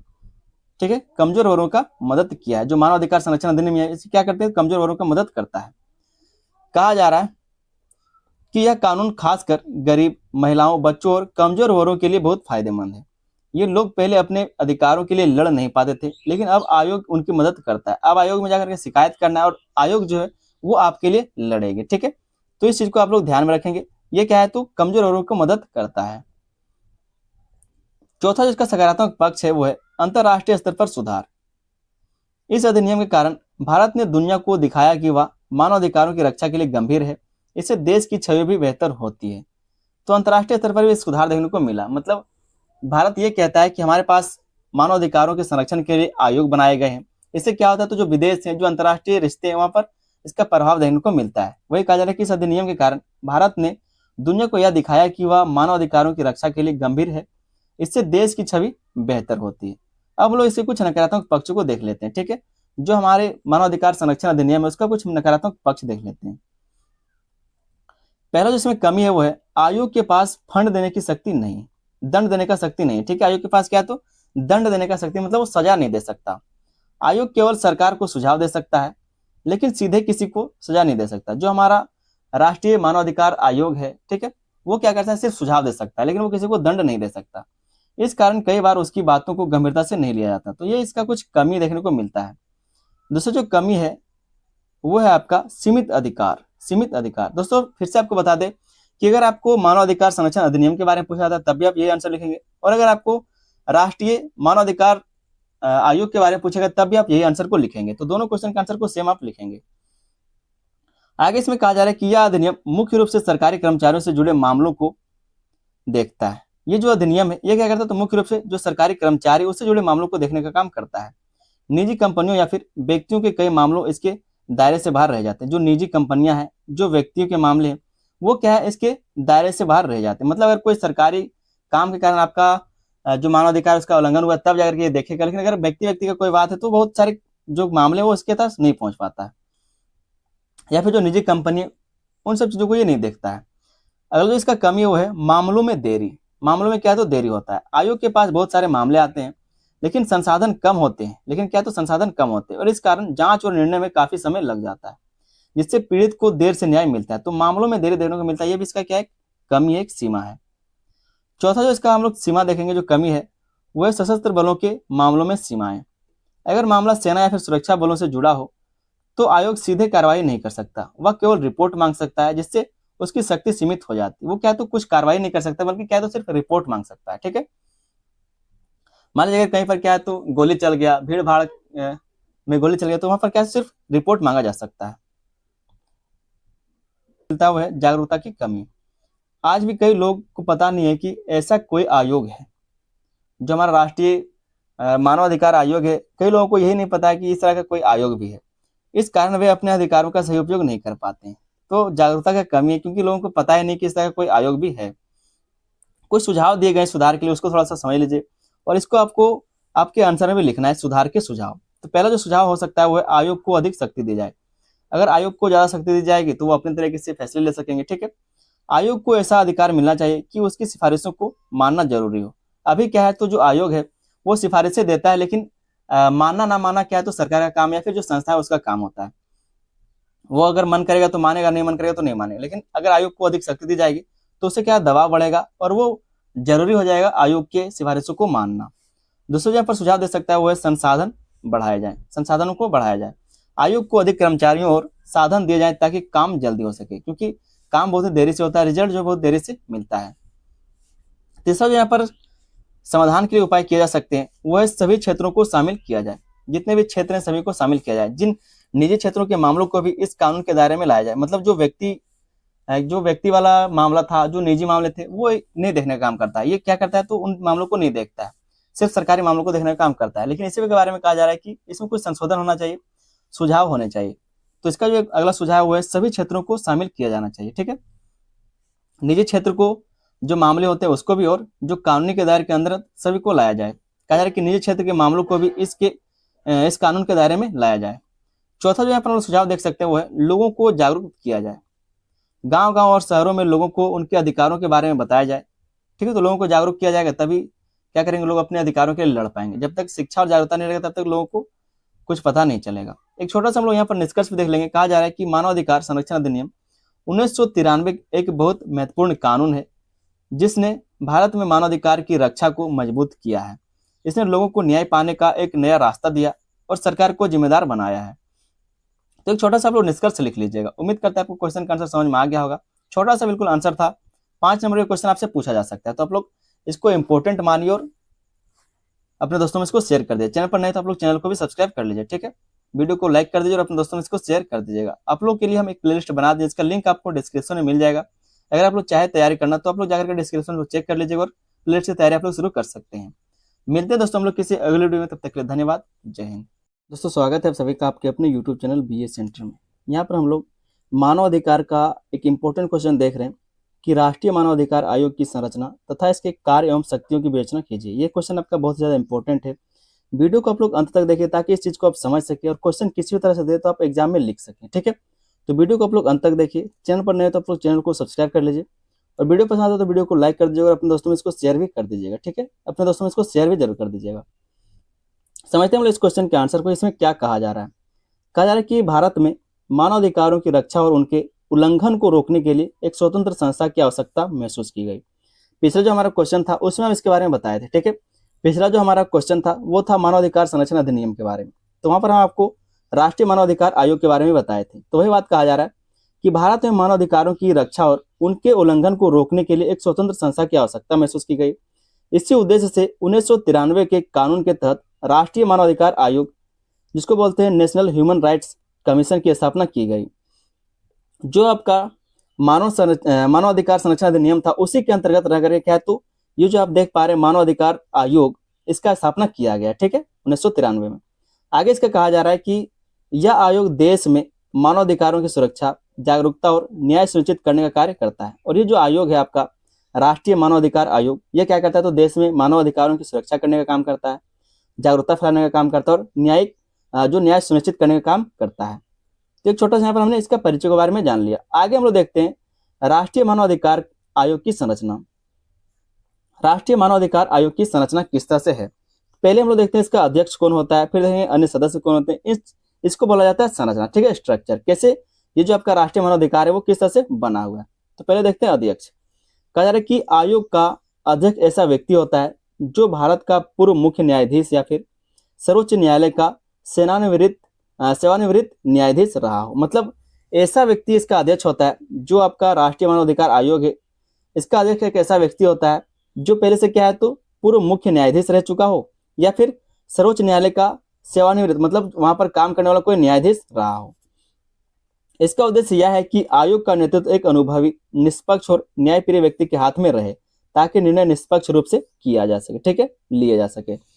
तो इसका जो आपका जो राष्ट्रीय मानवाधिकार आयोग है, इसका जो संरचना है उसमें अध्यक्ष कौन होता है, उस चीज के बारे में आपको पता चल गया होगा, ठीक है। एक अध्यक्ष होता है।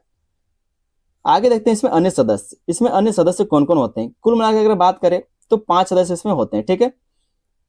कहा जा रहा है कि आयोग में कुछ अन्य सदस्य भी होते हैं।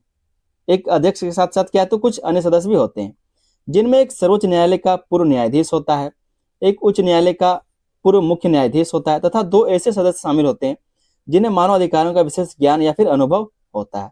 तो ये 5 कुल मिलाकर के होते हैं। मतलब 2 सदस्य जो आपने यहाँ पर 2 पढ़ा, एक सर्वोच्च न्यायालय का पूर्व न्यायाधीश रहेगा, एक उच्च न्यायालय का पूर्व न्यायाधीश रहेगा, और 2 सदस्य ऐसे रहेंगे जिन्हें मानव अधिकारों का विशेष ज्ञान होगा। तो 4 हो गए यहाँ पर, और एक आपका अध्यक्ष हो गया। तो कुल मिलाकर के क्या है, तो 5 सदस्य यहाँ पर होते हैं, 5 लोग यहाँ पर होते हैं। आगे इसमें कहा जा रहा है कि इससे आयोग में कानूनी समझ के साथ साथ सामाजिक अनुभव भी जुड़ता है, जिससे बेहतर निर्णय लिए जा सकते हैं।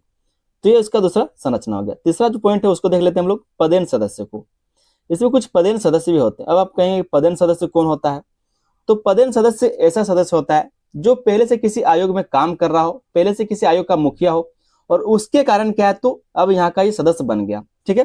जिसके कारण क्या है, तो इसको यहाँ का कह सकते हैं कि इसको सदस्यता मिल गया। जैसे मान लीजिए कोई भी XY कंपनी है, ठीक है, XY कंपनी है, संस्था है, जहां पर कोई व्यक्ति अध्यक्ष है, और ये जो आप देख पा रहे हैं, आपको जो राष्ट्रीय मानव अधिकार आयोग है, वो आप मान लीजिए कि ABCD है, ठीक है, AB है।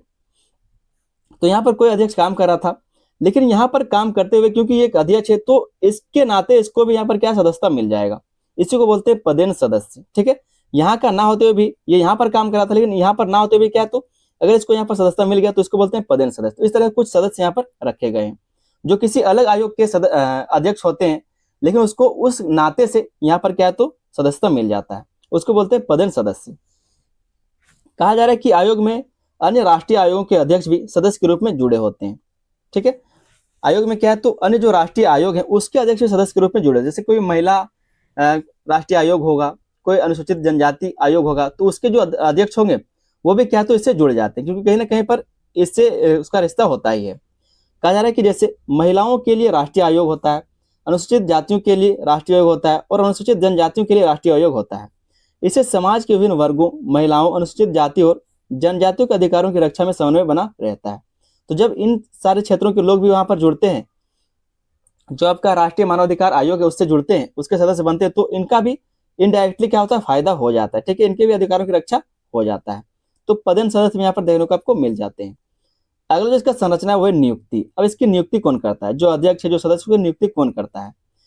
आयोग के अध्यक्ष और सदस्यों की नियुक्ति राष्ट्रपति द्वारा की जाती है। जो आपके राष्ट्रीय मानवाधिकार आयोग है उसमें जो सदस्य होते हैं, जो अध्यक्ष होता है, उसका नियुक्ति कौन करता है? राष्ट्रपति करता है। इसके लिए एक समिति बनाई जाती है जिसमें प्रधानमंत्री होते हैं, लोकसभा अध्यक्ष होता है, गृह मंत्री होता है, तथा विपक्ष के नेता शामिल होते हैं। इस समिति में कौन कौन लोग होते हैं? तो आपके प्रधानमंत्री रहेंगे, लोकसभा के अध्यक्ष रहेंगे, गृह मंत्री रहेंगे, और विपक्ष के जितने नेता हैं वो यहाँ पर शामिल हो सकते हैं। इस प्रक्रिया से यह सुनिश्चित किया जाता है कि नियुक्ति निष्पक्ष और संतुलित हो। अगर इसमें विपक्ष का नेता नहीं रहेगा तो जो रूलिंग पार्टी वो अपने हिसाब से इसको बना सकता है, ठीक है, और वो जो जिस तरह से काम करेगा, मानवाधिकार का उल्लंघन भी करेगा तो कोई बोलने वाला नहीं रहेगा। इसके लिए क्या है, तो उसमें विपक्ष पार्टी का नेता भी शामिल होता है, और वो कहता है कि कौन कौन से सदस्य यहाँ पर रहेंगे। अगला इसका संरचना देखेंगे वो है कार्यकाल। अब इनका कार्यकाल क्या होता है, ठीक है, समय क्या है, जो टाइम पीरियड वो क्या रहता है इनका। अध्यक्ष और सदस्य सामान्यतः 3 वर्ष या फिर 70 वर्ष की आयु तक अपने पद पर रहते हैं। जो सदस्य है या फिर जो अध्यक्ष है वो 3 वर्षों तक अपने पद पर रहेंगे, या फिर अगर उनका एज 70 हो जाएगा तब तक वो लोग यहाँ पर पद पर रहेंगे। इससे उन्हें अपने कार्य को स्थिरता और स्वतंत्रता के साथ करने का अवसर मिलता है। मतलब क्या, तो वो लोग 3 वर्षों तक अध्यक्ष रह सकते हैं या फिर सदस्य रह सकते हैं, फिर वो रिटायर हो जाएंगे, या फिर अगर उनका एज 70 हो गया है तो उनको रिटायर हो जाना पड़ेगा। तो दोनों चीज में यहाँ पर क्या रिटायरमेंट होगा। तो कार्यकाल क्या 3 वर्ष होता है या फिर 70 वर्ष तक। समझ में आया? आगे हम लोग देख लेते हैं राष्ट्रीय मानवाधिकार आयोग का कार्य, कि राष्ट्रीय मानवाधिकार आयोग का काम क्या होता है। पहले इसका काम होता है मानवाधिकार उल्लंघन की जांच करना। अगर कहीं पर मानवाधिकार उल्लंघन किया जाता है तो उसका जांच करना। आयोग का मुख्य कार्य मानवाधिकारों के उल्लंघन के मामलों की जांच करना है। यदि किसी व्यक्ति के साथ अन्याय, अत्याचार या फिर भेदभाव होता है तो आयोग उस मामले की जांच करता है। यह स्वयं भी किसी घटना पर ध्यान देकर जांच कर सकता है। क्या कर सकता है? ध्यान देकर के वो जांच कर सकता है। अगर वो खुद लगेगा कि यहाँ पर कुछ उल्लंघन हो रहा है तो जाकर के ये जांच कर सकता है। ये क्या कर सकता है? तो सिर्फ क्या कह सकते हैं, सरकारी चीजों पर ये जांच करता है। जो सरकारी संस्थाएं सिर्फ उन पर जांच करता है।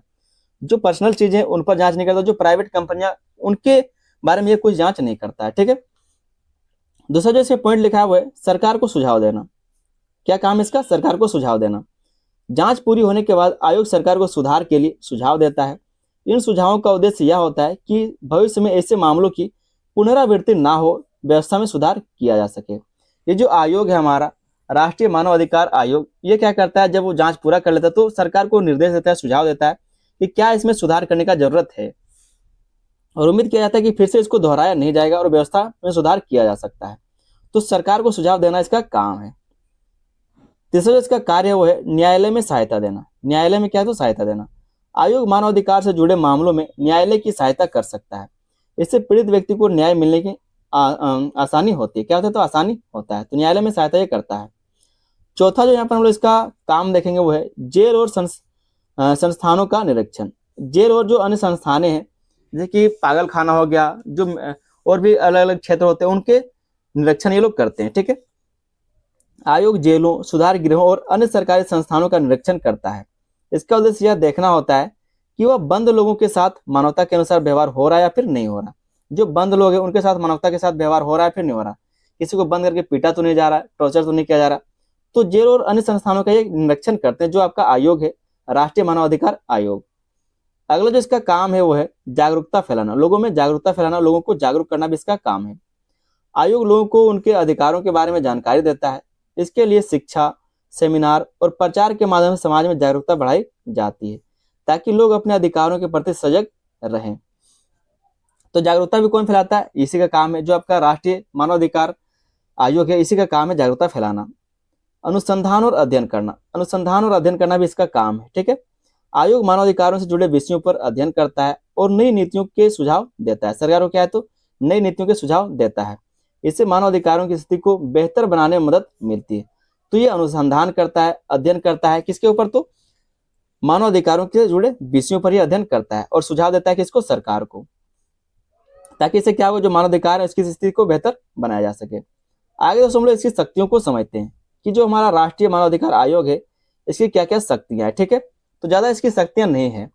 पहला है न्यायालय जैसी शक्तियां। न्यायालय से इसमें शक्तियां हैं, लेकिन कह सकते हैं कि इसमें दंड देने का अधिकार नहीं है। आयोग को जांच के दौरान न्यायालय जैसी कुछ शक्तियां प्राप्त है, जैसे कि गवाहों को बुलाना, दस्तावेज मांगना और साक्ष्य लेना। इससे आयोग निष्पक्ष और प्रभावी जांच कर पाता है। तो ये सारे इसको शक्तियां दी गई, लेकिन न्यायालय की तरह कह सकते हैं इसमें कोई सजा सुनाने का प्रावधान नहीं है, शक्ति नहीं दिया गया। ठीक है। अगला जो इसका शक्ति है आयोग का वो है स्वयं संज्ञान लेना। ये क्या कहता है? स्वयं जांच कर सकता है, संज्ञान ले सकता है। आयोग बिना किसी शिकायत के भी किसी घटना पर ध्यान देकर के जांच शुरू कर सकता है। आयोग को अगर ऐसा लगता है कि किसी जगह पर, किसी संस्था पर मानवाधिकारों का उल्लंघन हो रहा है तो वो खुद जाकर क्या है? तो जांच कर सकता है बिना किसी शिकायत के भी। यदि कहीं मानवाधिकारों का उल्लंघन होता है तो वह स्वयं कार्रवाई कर सकता है। सिर्फ क्या है? तो जांच कर सकता है, रिपोर्ट मांग सकता है। फिर से आपको बता दें कि यह सजा नहीं दे सकता। ठीक है। अगला जो इसका शक्ति है आयोग का वो है रिपोर्ट और सिफारिश देना। रिपोर्ट और सिफारिश देना।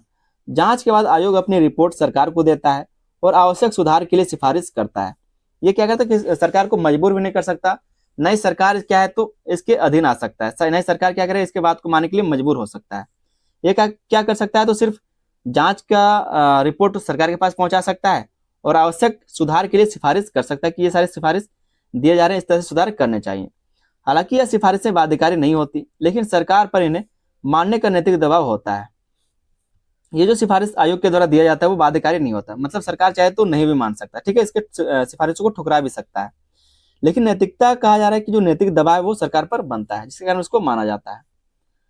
चौथा जो इसमें शक्ति दिया गया वो है मुआवजा दिलाने की सिफारिश। यदि किसी व्यक्ति के अधिकारों का उल्लंघन हुआ है तो आयोग सरकार को उस व्यक्ति का मुआवजा देने की सिफारिश कर सकता है। इससे पीड़ित को कुछ हद तक राहत मिलती है। तो मुआवजा दिलाने की क्या है? तो ये सिफारिश करता है जो आपका आयोग है। पांचवा जो इसका शक्ति है वो है जांच एजेंसियों की सहायता लेना। जांच एजेंसियों की ये सहायता ले सकता है। कहा जा रहा है कि आयोग आवश्यक होने पर पुलिस या फिर अन्य जांच एजेंसियों की सहायता लेकर मामले की जांच कर सकता है। इससे जांच अधिक प्रभावी और विस्तृत होती है। तो जांच आयोग का सहायता ये ले सकता है। ठीक है, तो इसमें किसी कुछ शक्तियां दी गई है, बहुत ज्यादा इसमें शक्तियां नहीं दी गई, कुछ सीमाओं को थोड़ा समझ लीजिए। यहाँ से आपको क्लियर हो जाएगा कि सीमा जो शक्तियां हैं कितनी सीमित है। ठीक है, तो कुछ सीमाओं को समझ लीजिए।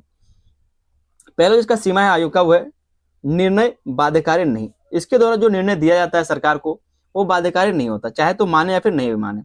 आयोग केवल सिफारिश दे सकता है, वह सीधे दंड नहीं दे सकता। ठीक है, तो ये इसका एक सीमा हो गया, यहीं पर इसका शक्ति खत्म हो गया।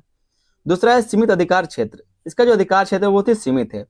यह मुख्यतः सरकारी कर्मचारियों से जुड़े मामलों की जांच करता है। ये जो आपका राष्ट्रीय मानवाधिकार आयोग है जो सिर्फ सरकारी चीजों से जुड़ा हुआ काम करता है, मतलब जो सरकारी आयोग के द्वारा जो सरकारी आदमी है, जो सरकारी कर्मचारी, उसके द्वारा अगर उल्लंघन किया जाता है मानवाधिकारों का, तब ये जांच करता है। जो निजी व्यक्ति है, जो निजी कह सकते हैं हमारा मामला होता है, जो पर्सनल मामला होता है, उसके ऊपर ये जांच नहीं करता। जो कंपनियां होती है प्राइवेट, उसके ऊपर ये जांच नहीं करता है। ठीक है, तो सीमित अधिकार क्षेत्र इसको दिया गया है। ये चीजें हमको पहले ही बताए थे।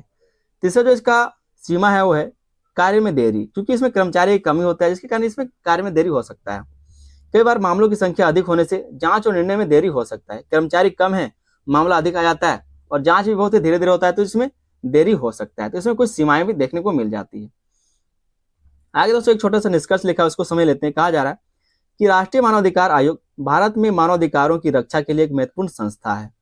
यह लोगों को न्याय दिलाने, जागरूकता बढ़ाने और सरकार को सुधार के लिए प्रेरित करने का कार्य करता है। हालांकि इसकी कुछ सीमाएं हैं, फिर भी यह लोकतंत्र और मानव गरिमा की रक्षा के लिए महत्वपूर्ण भूमिका निभाता है।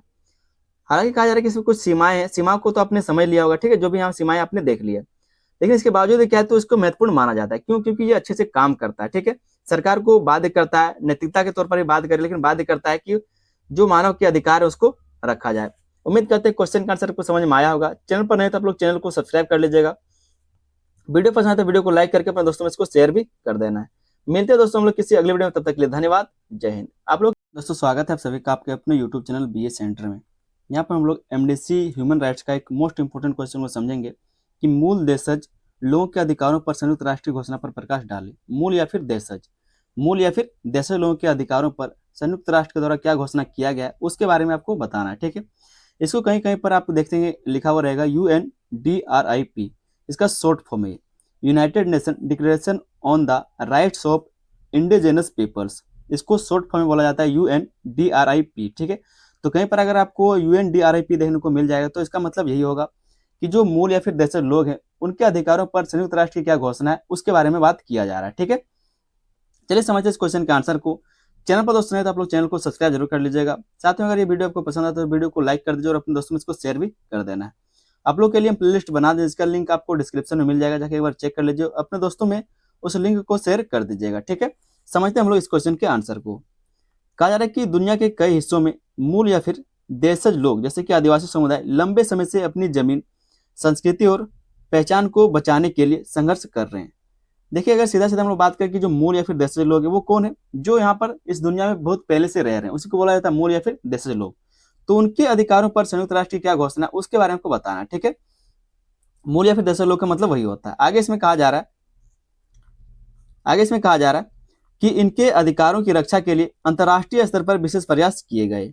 ठीक है, और ये जो मूल या फिर देशज लोग हैं इनके अधिकारों की रक्षा के लिए अंतर्राष्ट्रीय स्तर पर कई सारे विशेष प्रयास किए गए। इसी दिशा में 2007 में यूनाइटेड नेशन द्वारा मूल या फिर देशज लोगों के अधिकारों पर घोषणा स्वीकार की गई। इसको बोलते हैं UNDRIP। इसका उद्देश्य इन समुदायों को सम्मान, सुरक्षा और समान अधिकार दिलाना है। ठीक है, UNDRIP का उद्देश्य क्या है, तो ये जो मूल या फिर देशज लोग हैं जो कई वर्षों से, हजारों सालों से यहाँ पर रह रहे हैं दुनिया में। ठीक है, सालों साल से यहाँ पर रह रहे हैं, जो सबसे पुराने लोग हैं और जिनको इस आधुनिक दुनिया से कोई मतलब नहीं, जिनका संस्कृति अलग, जिनका परंपरा अलग है और इस सामाजिक दुनिया से जो हमारा समाज है, जो आधुनिक समाज है, उससे वो कटे हुए लोग हैं। तो उन लोगों का हम लोग बात करें, उनको बोला जाता है मूल या फिर देशज लोग। ठीक है, तो उनके लिए, उनके अधिकारों के लिए क्या घोषणा किया गया संयुक्त राष्ट्र के द्वारा उसके बारे में आपको बताना था। समझते हैं हम लोग कि देशज लोग क्या होता है। कहते हैं कि देशज लोगों का अर्थ क्या होता है।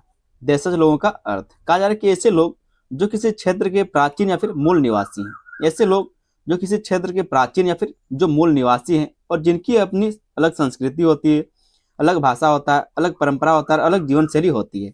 ये लोग आधुनिक समाज से अलग अपनी पारंपरिक जीवन शैली को बनाए रखते हैं, यही देशज लोग कहलाते हैं। और ये जो लोग हैं वो देशज लोग कहलाते हैं। उम्मीद करते हैं आपको देशज लोगों के बारे में पता चल गया होगा, देशज लोग का अर्थ आपको पता चल गया होगा। आगे दोस्तों हम देख लेते हैं कि UNDRIP क्या है। ये जो आपका UNDRIP है वो क्या चीज है। यह एक अंतर्राष्ट्रीय घोषणा है। ये क्या है? एक घोषणा है, कोई कानून नहीं है, सिर्फ क्या है तो एक घोषणा है। ठीक है, घोषणा एक अलग चीज होता है और कानून एक अलग चीज होता है। जैसे कि झारखंड में कहा गया कि सभी महिलाओं को 2500 रुपये महीने मिलेगा, तो ये क्या है कि घोषणा है, कोई कानून नहीं है। जबकि जो आपका स्कॉलरशिप है वो क्या आपका एक कानून है, तो आप कानून के लिए लड़ सकते हैं। जो आपका स्कॉलरशिप उसके लिए आप लड़ सकते हैं। लेकिन अगर आपको मैया समान योजना का पैसा नहीं दिया जाएगा तो आप नहीं लड़ सकते, क्योंकि ये सिर्फ एक घोषणा है। अगर सरकार के पास बजट रहेगा तो वो देगी, अगर वो चाहेगी तो देगी, नहीं तो फिर नहीं देगी। लेकिन अगर स्कॉलरशिप नहीं देगा तो उसके लिए आप लड़ सकते हो, क्योंकि वो आपका अधिकार है। तो घोषणा एक अलग चीज होता है और कानून जो एक अलग चीज होता है। ठीक है, वही बात कहा जा रहा है कि यह एक अंतर्राष्ट्रीय घोषणा है जो बताती है कि दुनिया भर के मूल या फिर देशज लोगों को कौन कौन से अधिकार मिलने चाहिए। दुनिया भर में जितने मूल या फिर देशज लोग हैं उनको कौन कौन से अधिकार मिलने चाहिए, इस घोषणा में लिखा हुआ है। यह कानून नहीं है, लेकिन यह देशों के लिए एक मार्गदर्शक है। ये क्या है तो एक कानून नहीं है, ये कोई कानून नहीं, ये जो क्या है तो सिर्फ एक घोषणा है, कानून नहीं है। ठीक है, लेकिन फिर भी एक मार्गदर्शक है जिसे मानकर वे अपने कानून और नीतियां बनाते हैं। और इसी घोषणा को मानते हुए सारे जो देश हैं वो क्या करते हैं, अपने जो मूल या फिर देशज लोग हैं उनके लिए नीति और कानून को बनाते हैं, अधिकार उनको देने का काम करते हैं। ठीक है, तो एक मार्गदर्शक की तरह ये काम करता है जो आपका UNDRIP है। आगे दोस्तों हम देख लेते हैं घोषणा की प्रमुख विशेषताएं, कि घोषणा की प्रमुख विशेषताएं क्या है। ठीक है, ये तो आपको क्वेश्चन में पूछा गया था ना, तो इसी के बारे में यहाँ पर हम लोग देखेंगे कि मूल या फिर देशज लोगों के अधिकारों पर संयुक्त राष्ट्र की घोषणा पर प्रकाश डाले। तो इस घोषणा का प्रमुख विशेषता क्या है, क्या क्या इसमें घोषणा किया गया है। पहला आपका समानता और भेदभाव से मुक्ति, समानता दिलाना और भेदभाव से मुक्ति दिलाना इस घोषणा का पहला विशेषता है। इस घोषणा में कहा गया है कि मूल या फिर देशज लोगों को भी अन्य लोगों की तरह समान अधिकार प्राप्त हैं, क्योंकि वो भी मानव है। ठीक है, तो मानव होने के नाते उनको सारे अधिकार दिए जाएंगे जो भी मानव के अधिकार होते हैं। उनके साथ किसी भी प्रकार का भेदभाव नहीं होना चाहिए। इसका मतलब यह है कि उन्हें समाज में बराबरी का दर्जा मिले और उनके साथ सम्मानजनक व्यवहार किया जाए।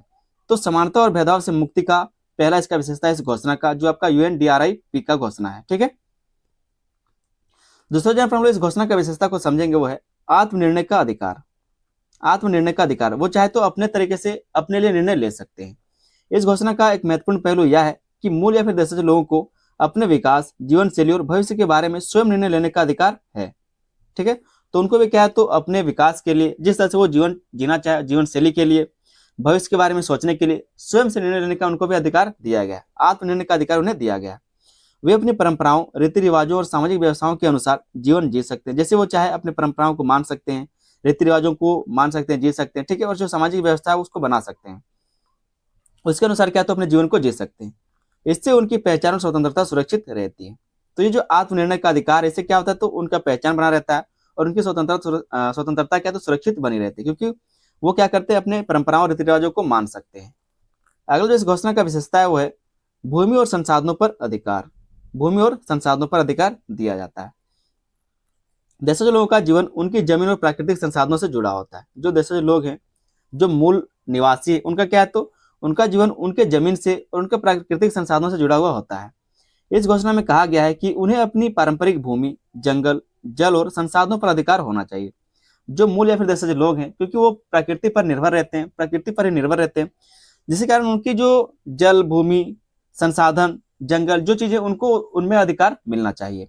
यदि सरकार किसी परियोजना के लिए उनकी जमीन लेती है तो उनकी सहमति और उचित मुआवजा आवश्यक है।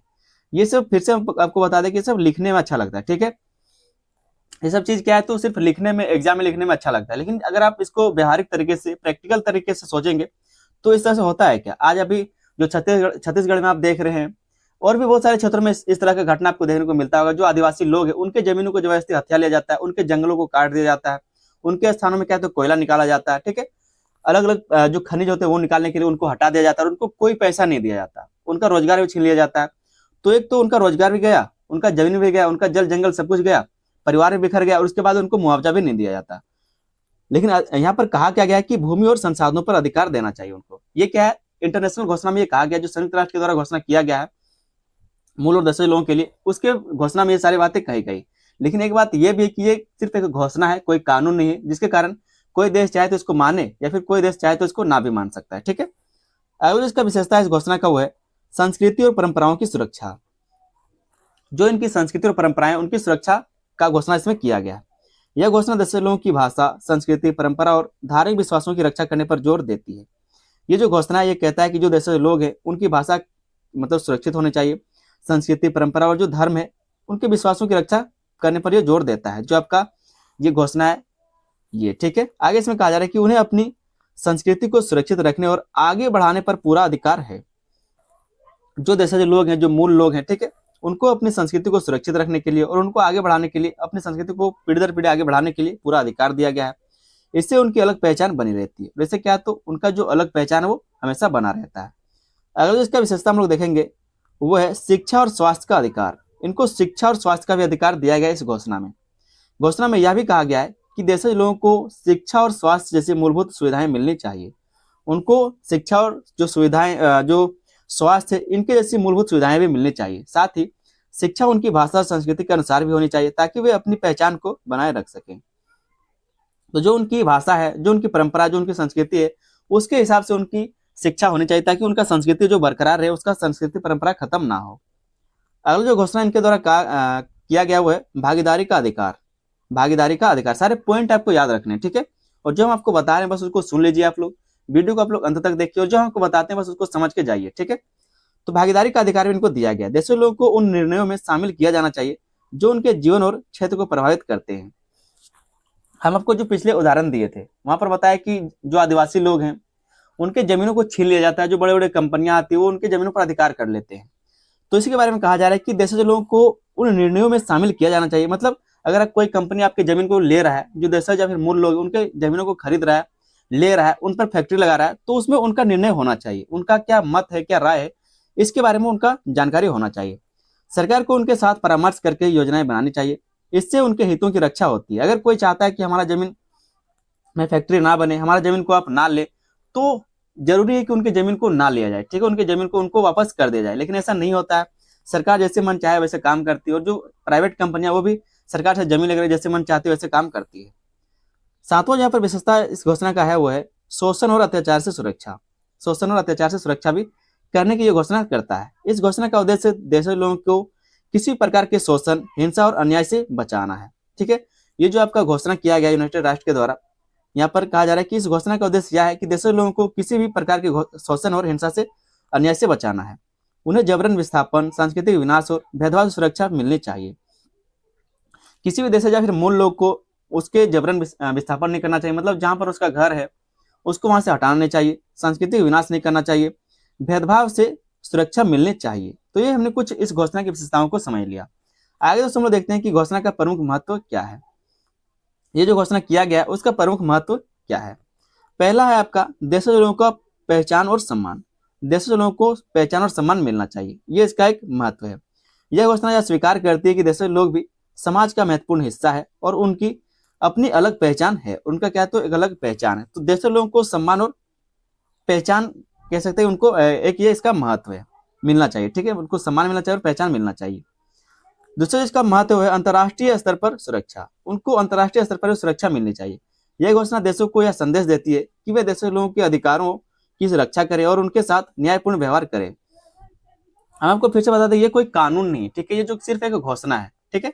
तो अगर कोई देश चाहे तो इसको मान भी सकता है, कोई देश चाहे तो नहीं मान सकता है। तो जो अंतर्राष्ट्रीय घोषणा है, ये जो आपका यूनाइटेड स्टेट, ये सिर्फ कह सकते हैं कि मार्गदर्शन दे सकता है कि आप इस तरह से काम करिए, इस चीज को पालन करिए। ये कोई दबाव नहीं बना सकता, ठीक है। अगर देश चाहेगा तो मानेगा, नहीं चाहेगा तो नहीं मानेगा। ये सिर्फ क्या है, तो घोषणा है।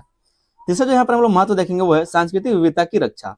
सांस्कृतिक विविधता की रक्षा इससे होती है, इससे दुनिया की विभिन्न संस्कृतियों और परंपराओं को सुरक्षित रखने में मदद मिलती है। तो सांस्कृतिक विविधता की सुरक्षा भी इससे हो पाती है। आगे दोस्तों हम लोग इसकी सीमाएं को भी समझते हैं कि इसका सीमा क्या क्या है, ठीक है। जो आपका मूल या फिर देश लोगों के अधिकारों पर संयुक्त राष्ट्र का जो घोषणा है उसका सीमाएं क्या है। तो पहले जो इसका सीमा है वो है कानूनी रूप से बाध्यकारी नहीं। ये कोई कानूनी रूप से बाध्यकारी नहीं है, ठीक है। ये क्या, तो सिर्फ एक घोषणा है, चाहे तो लोग इसको माने या फिर नहीं माने। यह घोषणा एक मार्गदर्शक है, इसलिए सभी देश इसे पूरी तरह से लागू नहीं करते। जो देश को लगता है कि इसको लागू करना चाहिए वो लोग करते हैं, जिसको नहीं लगता वो लोग नहीं करते, क्योंकि ये कोई कानूनी रूप से बाध्यकारी नहीं होता है। अगला जो यहाँ पर इसकी सीमा है वो है लागू करने में कठिनाई। इसको लागू करने में कठिनाई होती है।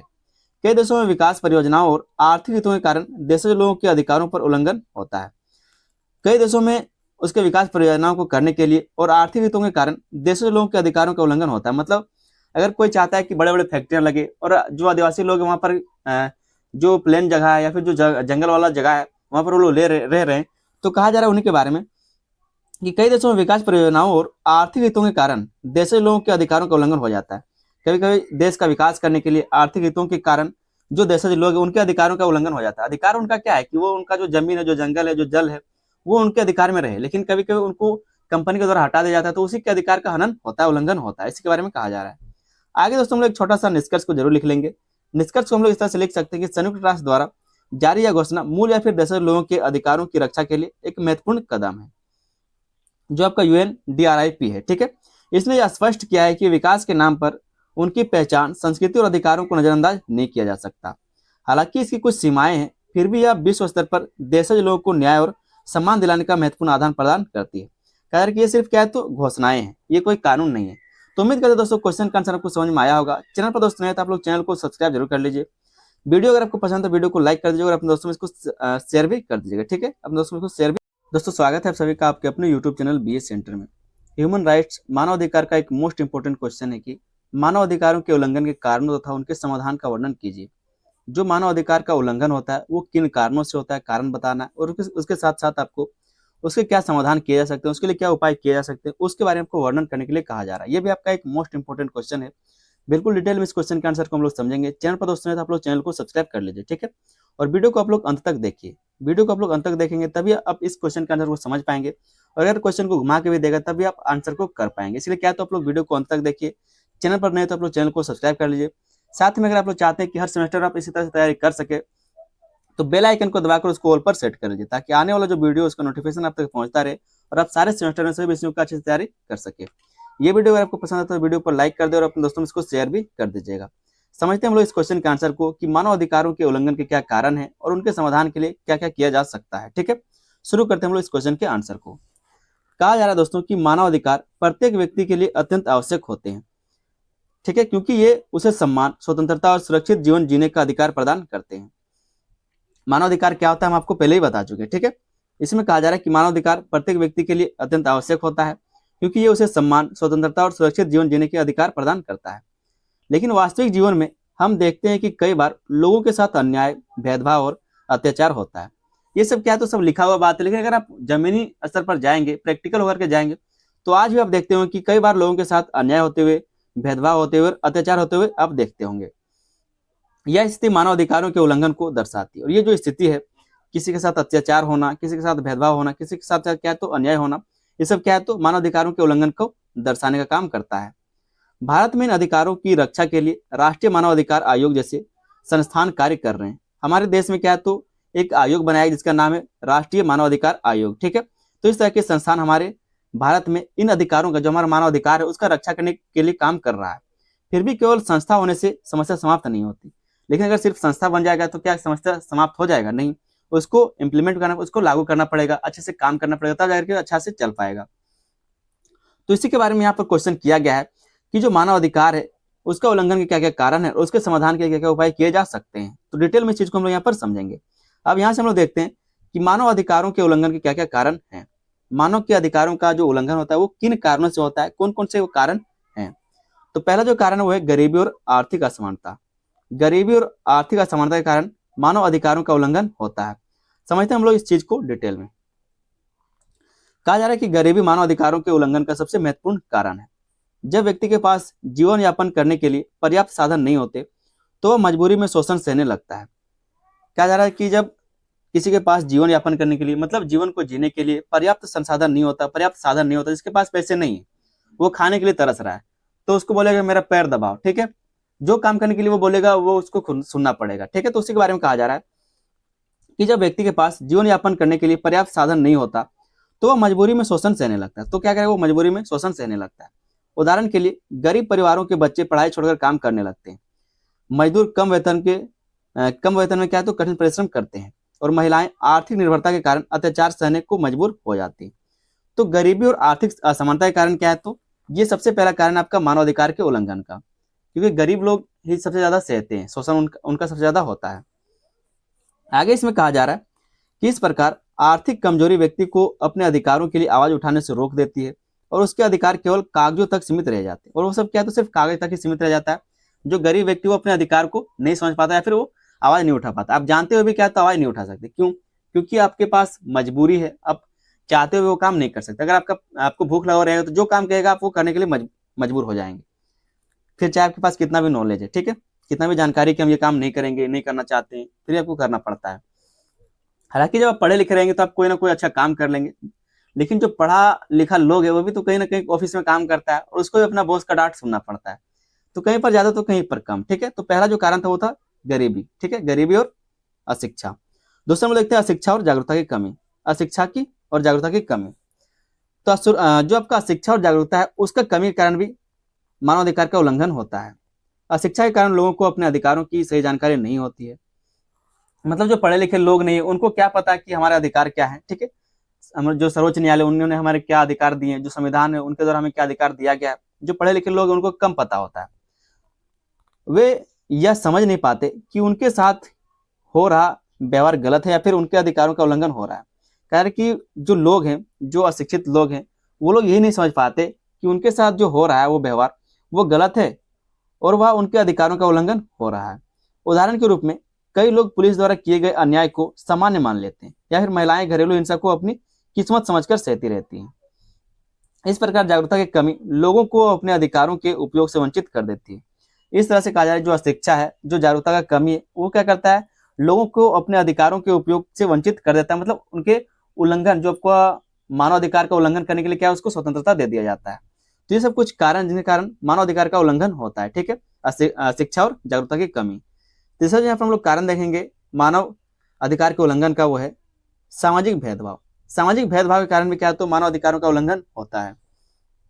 भारतीय समाज में जाति, धर्म, लिंग और वर्ग के आधार पर भेदभाव आज भी मौजूद है। हमको पहले बताया कि संविधान कुछ भी कहे, कागज किताब कुछ भी कहे, ठीक है, लेकिन जो प्रैक्टिकल चीज है वो प्रैक्टिकल है, ठीक है। अगर आज भी आप समाज में उतरेंगे, समाज में देखेंगे तो आज भी आपको जाति, धर्म, लिंग, वर्ग के आधार पर भेदभाव देखने को मिल जाएगा। 100% आपके गांव में ही देखने को मिल जाएगा। दलितों के साथ अत्याचार, महिलाओं के साथ हिंसा तथा अल्पसंख्यकों के साथ अन्याय इसके प्रमुख उदाहरण है। तो सामाजिक भेदभाव क्या है तो आपके जो मानव अधिकार है उसका उल्लंघन का एक कारण है।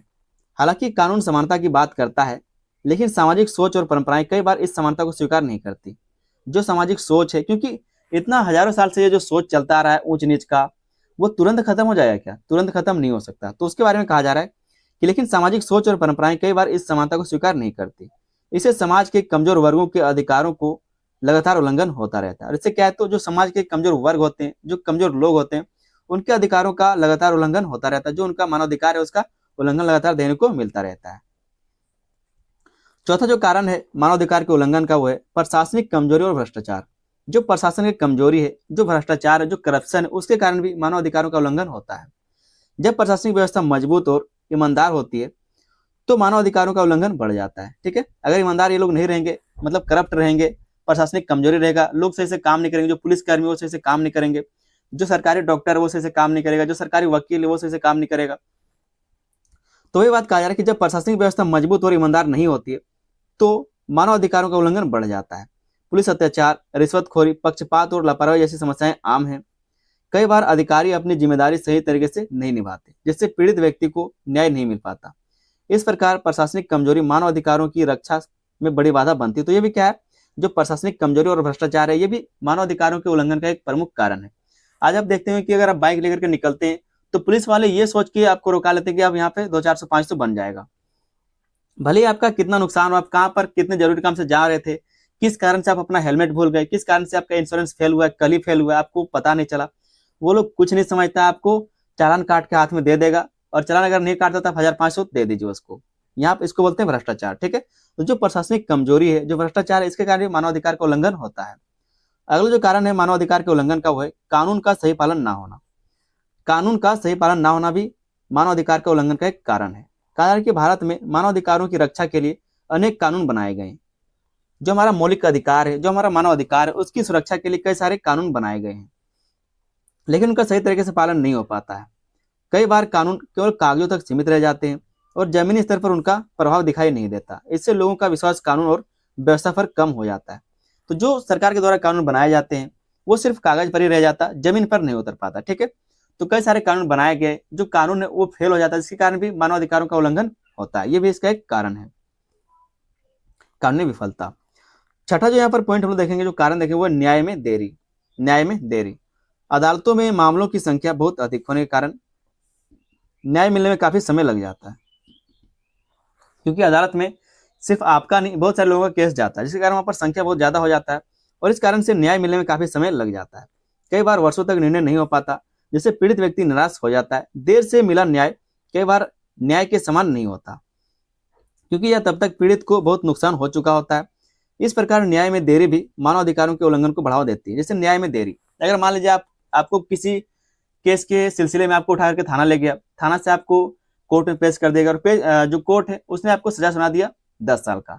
अब आप वो काम नहीं भी किए, अगर वो दोष आपका नहीं है, अगर आप वो अपराध नहीं भी किए, फिर भी आप जेल में हैं और लड़ाई लड़ रहे हैं कि अपने कह सकते हैं बेगुनाही का, लेकिन आपका 10 साल बीत गया, उसके बाद पता चला कि आप बेगुनाह थे, तो आपको क्या फायदा हुआ? कोई फायदा हुआ? 10 साल तो आप जेल में ही रह गए। तो न्याय जो देरी से मिलता है, ये भी क्या है, तो एक कह सकते हैं कारण है जो आपका मानवाधिकार है उसका उल्लंघन का, क्योंकि आपका कहीं ना कहीं तो नुकसान हो ही गया। आप 10 साल तक जेल में रह गए, उसके बाद आपको जाकर के पता चला, जो सरकार है, जो कोर्ट है, वो कह रही है कि आप निर्दोष हैं, तो क्या फायदा हुआ? आप तो 10 साल जेल में गुजार चुके। तो ये बात यहाँ पर कहा गया है। सातवां जो पॉइंट है, जो कारण है, वो है राजनीतिक हस्तक्षेप। राजनीतिक हस्तक्षेप, कभी कभी राजनीति के कारण न्याय प्रक्रिया प्रभावित होती है। जो न्याय प्रक्रिया वो भी प्रभावित हो जाता है जब राजनीतिक हस्तक्षेप होता है। प्रभावशाली लोग अपने पद और शक्ति का उपयोग करके सजा से बच जाते हैं। जो प्रभावशाली लोग हैं, ठीक है, जो मजबूत लोग हैं, जो बड़े लोग हैं, कहा जाता है कि जो कानून है वो सिर्फ छोटे लोगों के लिए होता है, जैसे हम और आप आम लोग हैं, उनके लिए कानून होते हैं। कानून जो है वो बड़े लोगों का, जो रईस लोग है, उसका दोस्त होता है, ठीक है, उसके साथ रहता है। तो जो प्रभावशाली लोग हैं वो अपने पद और शक्ति का उपयोग करके सजा से बच जाते हैं। इससे आम लोगों में यह भावना पैदा होती है कि न्याय केवल शक्तिशाली लोगों के लिए है, जिससे व्यवस्था पर विश्वास कमजोर होता है।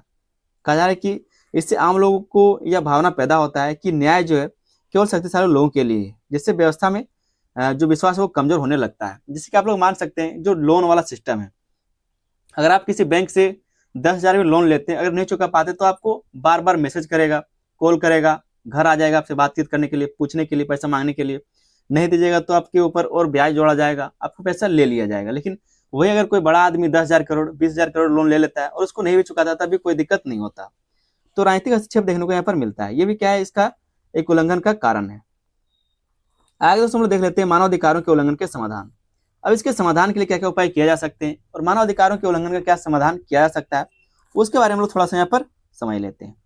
पहला जो समाधान इसका हो सकता है वो शिक्षा और जागरूकता बढ़ाना। शिक्षा और अगर जागरूकता बढ़ेगी तभी अगर क्या है तो लोग चीजों को समझ पाएंगे, अपने अधिकार को समझ पाएंगे और जागरूक रहेंगे, तभी क्या करेंगे, अपने अधिकारों को जान सकेंगे। तो शिक्षा और जागरूकता बढ़ाना ये पहला आपका समाधान हो सकता है मानवाधिकारों के उल्लंघन से बचने का। मानवाधिकारों के उल्लंघन को रोकने के लिए सबसे जरूरी है कि लोगों को उनके अधिकारों के बारे में जानकारी दी जाए। जो लोगों के अधिकार हैं उनके बारे में उनको जानकारी देना सबसे जरूरी काम है। जब व्यक्ति शिक्षित और जागरूक होगा तब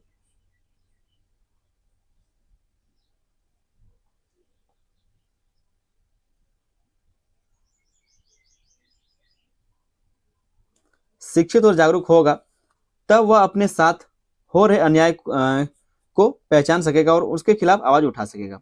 जब व्यक्ति क्या तो शिक्षित और जागरूक होगा तभी तो वो अपने साथ हो रहे अन्याय के खिलाफ अन्याय को पहचान सकेगा और उसके खिलाफ क्या तो आवाज को उठा सकता है। इसके लिए विद्यालयों, मीडिया और सामाजिक अभियानों के माध्यम से जागरूकता फैलाना आवश्यक है। तो शिक्षा और जागरूकता होना जरूरी है, ये इसका एक समाधान है मानवाधिकार के उल्लंघन को रोकने का। दोस्तों जो यहाँ पर हम लोग समाधान देखेंगे वो गरीबी का उन्मूलन, गरीबी को खत्म करना, गरीबी को हटाना, यह भी एक समाधान हो सकता है मानवाधिकार के उल्लंघन से बचने का। सरकार को ऐसी नीतियां बनानी चाहिए जिससे लोगों को रोजगार, शिक्षा और स्वास्थ्य सुविधाएं मिल सके। जब व्यक्ति आर्थिक रूप से मजबूत होगा तब वह अपने अधिकारों की रक्षा करने में सक्षम होगा। इस प्रकार आर्थिक सुधार मानवाधिकारों के संरक्षण में महत्वपूर्ण भूमिका निभाते हैं। अगर व्यक्ति को रोजगार मिल जाए तो वो अपने काम में बिजी रहेगा, तो गलत काम वो क्यों ही करेगा। ठीक है, तो उसी के बारे में कहा जा रहा है कि गरीबी का उन्मूलन होना चाहिए, गरीबी को खत्म करना चाहिए, उसका कम होना चाहिए, गरीबी कम होना चाहिए। तो इसी के बारे में कहा जा रहा है कि सरकार को ऐसी नीतियां बनानी चाहिए जिससे लोगों को रोजगार मिल सके, शिक्षा मिल सके, स्वास्थ्य सुविधाएं मिल सके। जब व्यक्ति आर्थिक रूप से मजबूत होगा तब वो अपने अधिकारों की रक्षा करने में सक्षम होगा।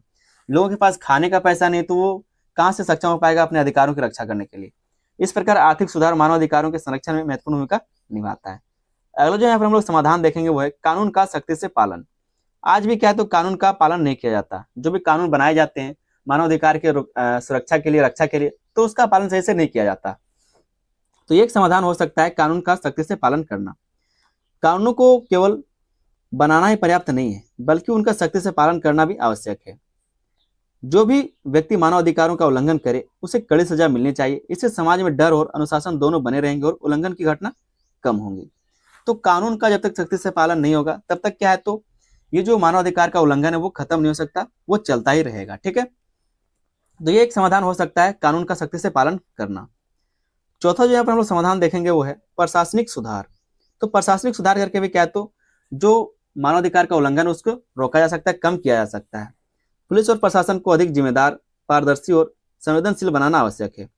पुलिस और प्रशासन को अगर जिम्मेदार बनाया जा सके, अगर वो जिम्मेदारी लेंगे सही से, अगर मान लीजिए आप लोग रात में कहीं पर फंस जाते हैं, ठीक है, अगर आप लोग बाइक से आ रहे हैं और पेट्रोलिंग वाला आपको देख लेता है तो आपका मदद करने की वजह क्या है, आपसे पैसे मांगने लगते हैं वो लोग, जबकि कोई जिम्मेदारी उन लोग में है ही नहीं। जबकि करना ये चाहिए कि आपको घर तक छोड़ देना चाहिए, लेकिन वो लोग क्या है तो पैसे मांगे, कहाँ गया था, क्यों गया था, गाड़ी में पेट्रोल है कि नहीं, हवा है कि नहीं, कागज दिखाओ, इंश्योरेंस है कि नहीं, इस तरह से पूछने लगते हैं। जबकि रात में क्या है आपको रक्षा होना चाहिए उनसे, मतलब वो आपकी रक्षा करनी चाहिए और आपको घर तक छोड़ना चाहिए, इस तरह से।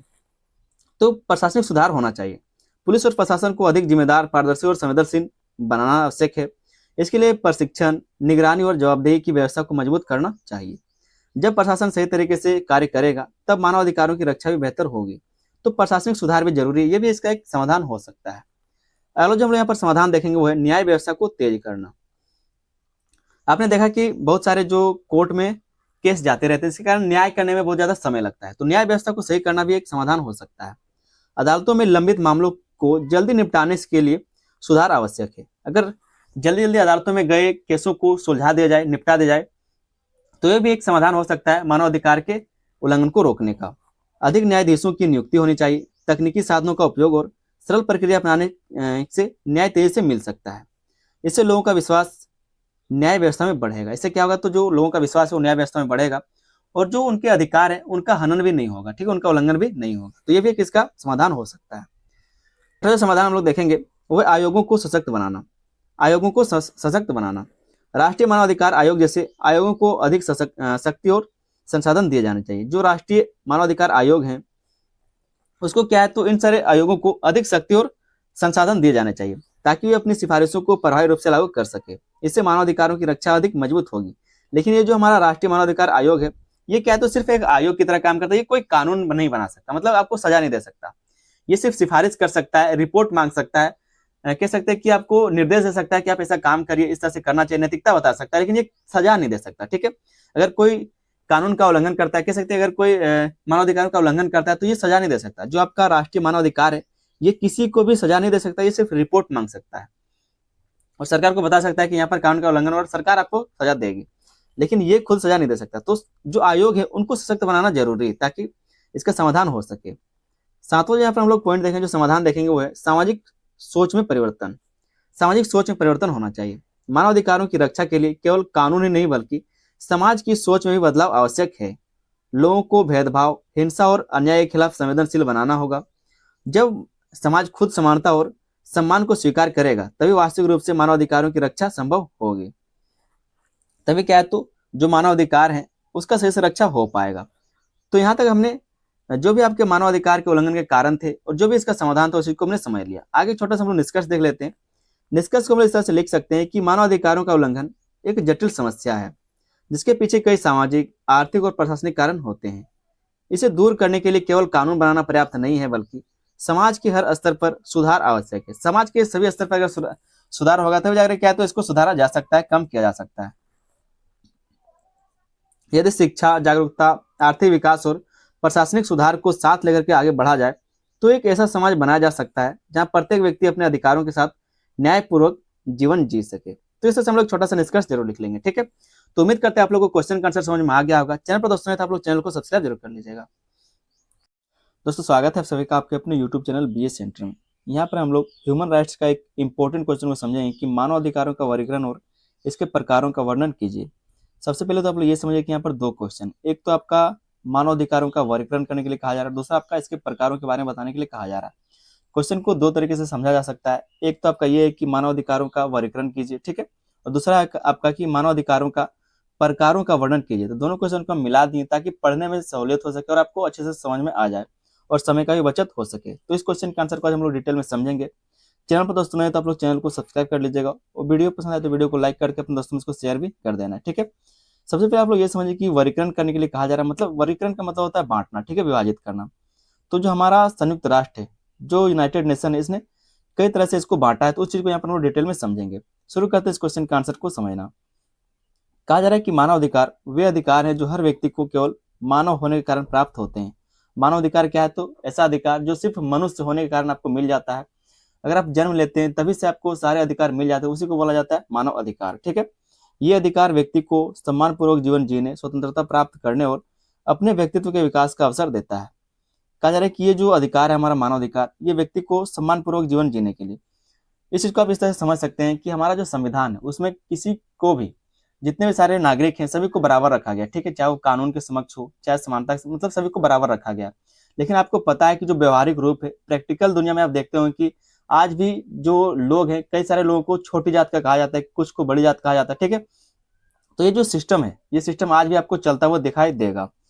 तो अगर कोई छोटी जात का लोग है, उसको अगर चिढ़ाएगा, लोग समाज में रहने के लिए, उठने बैठने के लिए मौका नहीं देगा, ठीक है, तो वो सम्मानपूर्वक जीवन जी सकता है? नहीं जी सकता। इसलिए कहा जा रहा है कि ये अधिकार व्यक्ति को सम्मानपूर्वक जीवन जीने, स्वतंत्रता प्राप्त करने और अपने व्यक्तित्व के विकास का अवसर देता है।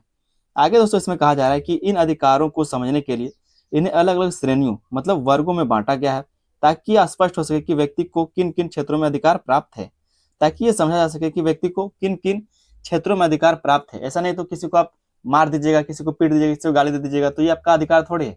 आपका अधिकार जो है, इसी चीज को समझने के लिए इसको वर्गीकृत किया गया, बांटा गया है, ठीक है। यूनाइटेड नेशन ने भी मानव अधिकारों को भी विभिन्न प्रकारों में विभाजित करके समझाया है। जो यूनाइटेड नेशन है, इसने क्या कहा जा रहा है, इसके बारे में कहा जा रहा है कि इसने भी मानव अधिकारों को विभिन्न प्रकारों में विभाजित करके समझाया है। आगे दोस्तों हम लोग देख लेते हैं मानव अधिकारों का वर्गीकरण, कि मानव अधिकार को कैसे इसको बांटा गया है, फिर इसका वर्गीकरण कैसे किया गया है। पहला आपका है सिविल और राजनीतिक अधिकार। अब ये सिविल और राजनीतिक अधिकार क्या होता है हम पिछले वीडियो में बता चुके हैं, ठीक है। प्लेलिस्ट में वो वीडियो आपको देख सकते हैं, जाकर मिल जाएगा। प्लेलिस्ट का लिंक आपको डिस्क्रिप्शन में मिल जाएगा, जाके चेक कर लीजिएगा। तो प्लेलिस्ट में वो वीडियो आपको मिल जाएगा जहाँ पर हम आपको सिविल और राजनीतिक अधिकार के बारे में बता चुके हैं। कहा जा रहा है कि सिविल और राजनीतिक अधिकार वे अधिकार हैं जो व्यक्ति की स्वतंत्रता और सुरक्षा से जुड़े होते हैं। इनका उद्देश्य व्यक्ति को सरकार के अत्याचार से बचाना और उसे स्वतंत्र रूप से जीने का अधिकार देना है, ठीक है। कहा जा रहा है, क्या कहा गया कि सिविल और राजनीतिक अधिकार वे अधिकार हैं जो व्यक्ति की स्वतंत्रता और सुरक्षा से जुड़े होते हैं, चाहे वो सिविल अधिकार हो या फिर राजनीतिक अधिकार, दोनों क्या करता है तो सरकार के अत्याचार से बचाना और उसे स्वतंत्र रूप से जीने का अधिकार देता है। व्यक्ति को क्या करता है तो सरकार के अत्याचार से बचाता है और उसको स्वतंत्र रूप से जीने का अधिकार देता है। कौन देता है तो सिविल अधिकार और राजनीतिक अधिकार। इनमें जीवन का अधिकार, अभिव्यक्ति की स्वतंत्रता, धर्म की स्वतंत्रता, समानता का अधिकार और निष्पक्ष न्याय का अधिकार शामिल होते हैं। इसमें क्या है तो स्वतंत्रता का अधिकार आपको मिला है, धर्म का स्वतंत्रता मिला है आपको, समानता का अधिकार मिला है, निष्पक्ष न्याय का अधिकार मिला। अगर आपके साथ कोई आपका मानवाधिकार का हनन होता है तो आप जाकर के न्यायालय में अधिकार प्राप्त कर सकते हैं, फिर जो न्याय वो प्राप्त कर सकते हैं। दूसरा इसका वर्गीकरण है वो है आर्थिक, सामाजिक और सांस्कृतिक अधिकार। आर्थिक, सामाजिक और सांस्कृतिक अधिकार क्या है उसको थोड़ा सा हम लोग समझेंगे। कहा जा रहा है कि ये अधिकार व्यक्ति के जीवन स्तर और विकास से जुड़े होते हैं। इनका उद्देश्य यह सुनिश्चित करना है कि हर व्यक्ति को आवश्यक सुविधाएं मिले जिससे वह सम्मानपूर्वक जीवन जी सके, ठीक है। तो इसको बोलते हैं सांस्कृतिक, सामाजिक और व्यवहारिक विकास, ठीक है, इस तरह से अधिकार, ठीक है। इनमें काम करने का अधिकार, उचित मजदूरी का अधिकार, शिक्षा का अधिकार, स्वास्थ्य सेवाओं का अधिकार और सांस्कृतिक जीवन में भाग लेने का अधिकार शामिल है, ठीक है। तो यहाँ ये आप देख लिए, तीसरा जो था आपका आर्थिक, सामाजिक और सांस्कृतिक अधिकार। तीसरा पॉइंट हम लोग देखेंगे या फिर समूह अधिकार, ठीक है। कहा जा रहा है कि ये अधिकार किसी एक व्यक्ति के नहीं बल्कि पूरे समूह या फिर समुदाय के होते हैं। इसको बोलते हैं क्या तो सामूहिक या फिर सामुदायिक सामुदायिक या फिर समूह अधिकार, ठीक है। तो इसको आप लोग थोड़ा सा ध्यान में रखेंगे। कहा जा रहा है कि ये अधिकार किसी एक व्यक्ति के लिए नहीं होता बल्कि पूरे समूह या फिर समुदाय के लिए होता है। इनका उद्देश्य यह सुनिश्चित करना है कि समाज के विभिन्न समूह अपनी पहचान और अधिकारों की रक्षा कर सके। इन्हें विकास का अधिकार, आत्मनिर्णय का अधिकार, पर्यावरण संरक्षण का अधिकार और शांति का अधिकार शामिल होता है। तो ये भी इसका क्या है, तो मानव अधिकार का एक वर्गीकरण किया गया है, सामूहिक या फिर समूह का अधिकार। चौथा जो हम लोग अधिकार देखते हैं वो है कानूनी अधिकार। ठीक है, ये चौथा इसका विभाजन है या फिर इसका वर्गीकरण है। कानूनी अधिकार वे अधिकार होते हैं जो कानून द्वारा दिए गए और संरक्षित किए जाते हैं। कानूनी अधिकार क्या होता है, जो कानून के द्वारा हमें मिलता है और उसका संरक्षण किया जाता है। इनका उद्देश्य यह है कि हर व्यक्ति को न्याय मिले और उसके साथ किसी प्रकार का अन्याय ना हो, इसको बोलते हैं कानूनी अधिकार। इसमें न्याय पाने का अधिकार, निष्पक्ष सुनवाई का अधिकार और कानून के अनुसार सुरक्षा का अधिकार शामिल होता है। इसमें हमें क्या क्या मिलता है, तो न्याय पाने का अधिकार मिलता है, निष्पक्ष सुनवाई का अधिकार मिलता है और कानून के अनुसार सुरक्षा का अधिकार शामिल होता है इसमें कानूनी अधिकार में। अगला जो इसका वर्गीकरण है वह नैतिक अधिकार। नैतिक अधिकार हमें प्राप्त है। नैतिक अधिकार वे अधिकार होते हैं जो समाज की नैतिकता और मूल्यों पर आधारित होते हैं। ये कानून में लिखे हुए नहीं भी हो सकते हैं, लेकिन समाज में इन्हें सही मानता है। समाज क्या है, तो इसको सही मानता है। इसमें समान का अधिकार, न्यायपूर्ण व्यवहार का अधिकार और समान अवसर का अधिकार शामिल होते हैं। मतलब नैतिक अधिकार का मतलब क्या है, मोरल राइट्स, जो हमें बचपन में चीजों को सिखाया जाता है कि हमें सत्य का साथ देना है, ठीक है, हिंसा को अपनाना है, किसी को बेफालतू में किसी चीज को मतलब कैसे गाली वगैरह नहीं देना, ठीक है, मतलब गलत काम नहीं करना है, अच्छे काम करना है, इसको बोलते हैं नैतिक अधिकार। तो कहा जा रहा है कि हालांकि ये चीज तो कोई भी संविधान में नहीं लिखता है, क्योंकि नैतिकता का बात है। अगर आपका मन करेगा तो आप किसी को इज्जत करेंगे, नहीं मन करेगा तो नहीं करेंगे आप। ये कोई जबरदस्ती थोड़ी कि आपको जो छोटा है उसका भी इज्जत करना, जो बड़ा उसका भी इज्जत करना, ये आपका खुद का सोच होता है, खुद का संस्कार होता है। तो ये नैतिक जो अधिकार इसमें कहा जा रहा है कि ये लिखा हुआ नहीं हो सकता, ठीक है, कानून में लिखे हुए नहीं भी हो सकते हैं। अगला जो इसका अधिकार आगे हम लोग जो देखेंगे वो है अधिकारों के प्रकार। ठीक है, मानव अधिकारों के प्रकार। पहला जिसका प्रकार है वो है प्रथम पीढ़ी के अधिकार। प्रथम पीढ़ी के अधिकार, इसको बोला जाता है प्रथम पीढ़ी के अधिकार। समझते हैं इसमें क्या लिखा है। कहा जा रहा है कि प्रथम पीढ़ी के अधिकार वे अधिकार हैं जो व्यक्ति की स्वतंत्रता और सुरक्षा से जुड़े होते हैं। इसको बोलते हैं प्रथम पीढ़ी के अधिकार, जो व्यक्ति की स्वतंत्रता से जुड़ा हुआ होता है, उसके सुरक्षा से जुड़ा हुआ होता है। ये अधिकार मुख्य रूप से राज्य की शक्ति को सीमित करते हैं। जो राज्य मतलब जो देश का शक्ति उसको सीमित करता है कि कोई भी कानून हमारे ऊपर जबरदस्ती ना थोप दिया जाए, ताकि सरकार किसी व्यक्ति की स्वतंत्रता में अनावश्यक हस्तक्षेप ना कर सके। ठीक है, इसके लिए क्या है, तो प्रथम पीढ़ी का अधिकार इसका एक प्रकार है। इन अधिकारों में जीवन का अधिकार, व्यक्ति की स्वतंत्रता, धर्म की स्वतंत्रता, समानता का अधिकार और निष्पक्ष न्याय का अधिकार शामिल होते हैं। किसमें, तो प्रथम पीढ़ी के अधिकार में। ये क्या है, तो आपका मानवाधिकार का प्रकार है। इसमें आगे कहा जा रहा है कि आसान भाषा में समझे तो ये अधिकार व्यक्ति को आजादी से जीने का अधिकार देते हैं। ये जो आपका प्रथम पीढ़ी का अधिकार ये क्या करता है, व्यक्ति को आजादी से जीने का अधिकार देता है। उदाहरण के लिए कोई व्यक्ति अपनी बात खुलकर कह सकता है, किसी भी धर्म को मान सकता है और कानून के सामने सभी बराबर माने जाते हैं। ठीक है, तो ये प्रथम पीढ़ी के सब अधिकार दिए गए हैं। इस प्रकार ये अधिकार लोकतंत्र की नींव होते हैं, क्योंकि इनके बिना व्यक्ति स्वतंत्र रूप से जीवन नहीं जी सकता। ठीक है, तो ये आपका प्रथम पीढ़ी का अधिकार कहा जाता है। आपका पहला अधिकार कह सकते प्रकार है आपका मानवाधिकार का। मानवाधिकार का जो दूसरा प्रकार है वो है द्वितीय पीढ़ी के अधिकार। ठीक है, सेकेंड जनरेशन राइट्स। द्वितीय पीढ़ी के अधिकार व्यक्ति के आर्थिक, सामाजिक और सांस्कृतिक विकास से जुड़े होते हैं। इनका उद्देश्य यह सुनिश्चित करना होता है कि हर व्यक्ति को जीवन जीने के लिए आवश्यक सुविधाएं मिल सके। ये द्वितीय पीढ़ी में का अधिकार है। ठीक है, मानवाधिकार का जो दूसरा प्रकार है द्वितीय पीढ़ी के अधिकार, और इसमें बताया जा रहा है कि इसका उद्देश्य ये सुनिश्चित करना है कि हर व्यक्ति को जीवन जीने के लिए जो भी आवश्यक सुविधाएं वो मिल सके। इनमें शिक्षा का अधिकार, काम करने का अधिकार, उचित मजदूरी का अधिकार, स्वास्थ्य सेवाओं का अधिकार और सामाजिक सुरक्षा का अधिकार शामिल है। तो जीवन जीने के लिए जो अधिकार चाहिए उसको बोलते हैं द्वितीय पीढ़ी के अधिकार। आसान भाषा में अगर इसको समझना चाहे, आसान शब्दों में, ये अधिकार व्यक्ति को अच्छा जीवन जीने का अवसर देते हैं। जैसे कि अगर किसी को शिक्षा नहीं मिलेगी तो वह आगे नहीं बढ़ पाएगा, अगर रोजगार नहीं होगा तो जीवन स्तर गिर जाएगा। इसलिए अधिकार समाज में समानता और विकास को बढ़ावा देते हैं और सरकार को यह जिम्मेदारी देते हैं कि वह लोगों के जीवन स्तर को बेहतर बनाए। ठीक है, तो इस तरह से आप लोग द्वितीय जो प्रकार उसको लिखेंगे। अगला जो प्रकार है मानवाधिकार का वो है तृतीय पीढ़ी का अधिकार। तृतीय पीढ़ी का अधिकार, इसमें क्या है, तो तृतीय पीढ़ी के अधिकार सामूहिक या फिर समूह अधिकार होते हैं जो पूरे समाज या फिर समुदाय के हित से जुड़े होते हैं। मतलब जो पूरे समुदाय या फिर समाज से जुड़ा होता है उसको बोलते हैं तृतीय पीढ़ी के अधिकार। इनमें विकास का अधिकार, शांति का अधिकार, स्वच्छ पर्यावरण का अधिकार और आत्मनिर्णय का अधिकार शामिल होता है। आसान भाषा में कहे तो यह अधिकार सभी के साथ मिलकर अच्छे जीवन की बात करता है। ये जो तृतीय पीढ़ी का अधिकार है ये सभी के साथ मिलकर के अच्छे जीवन का ये बात करता है। ठीक है, उदाहरण के लिए अगर पर्यावरण स्वच्छ नहीं होगा तो कोई भी व्यक्ति स्वस्थ जीवन नहीं जी सकता। इसी तरह से शांति के बिना समाज में विकास संभव नहीं। अगर समाज में अशांति फैला हुआ रहेगा, ठीक है, लड़ाई झगड़ा चलता रहेगा, तो समाज विकसित नहीं हो पाएगा। इसीलिए तो शांति जरूरी है। यह अधिकार विशेष रूप से देशज मतलब जो आदिवासी और कमजोर समुदाय के लिए महत्वपूर्ण होते हैं, क्योंकि ये उनके सामूहिक हितों की रक्षा करते हैं। जो तृतीय पीढ़ी है, जो तृतीय पीढ़ी का अधिकार है, इन सब का अधिकार का रक्षा करने का काम करता है। तो हमने इसके जो आपका मानव अधिकार है उसके वर्गीकरण को भी समझ लिया और इसके प्रकारों को भी देख लिया। आगे एक छोटा सा हम लोग निष्कर्ष देख लेते हैं। कहा जा रहा है निष्कर्ष में कि मानव अधिकारों का वर्गीकरण हमें यह समझने में मदद करता है कि व्यक्ति को किन किन क्षेत्रों में अधिकार प्राप्त है और उनका महत्व क्या है।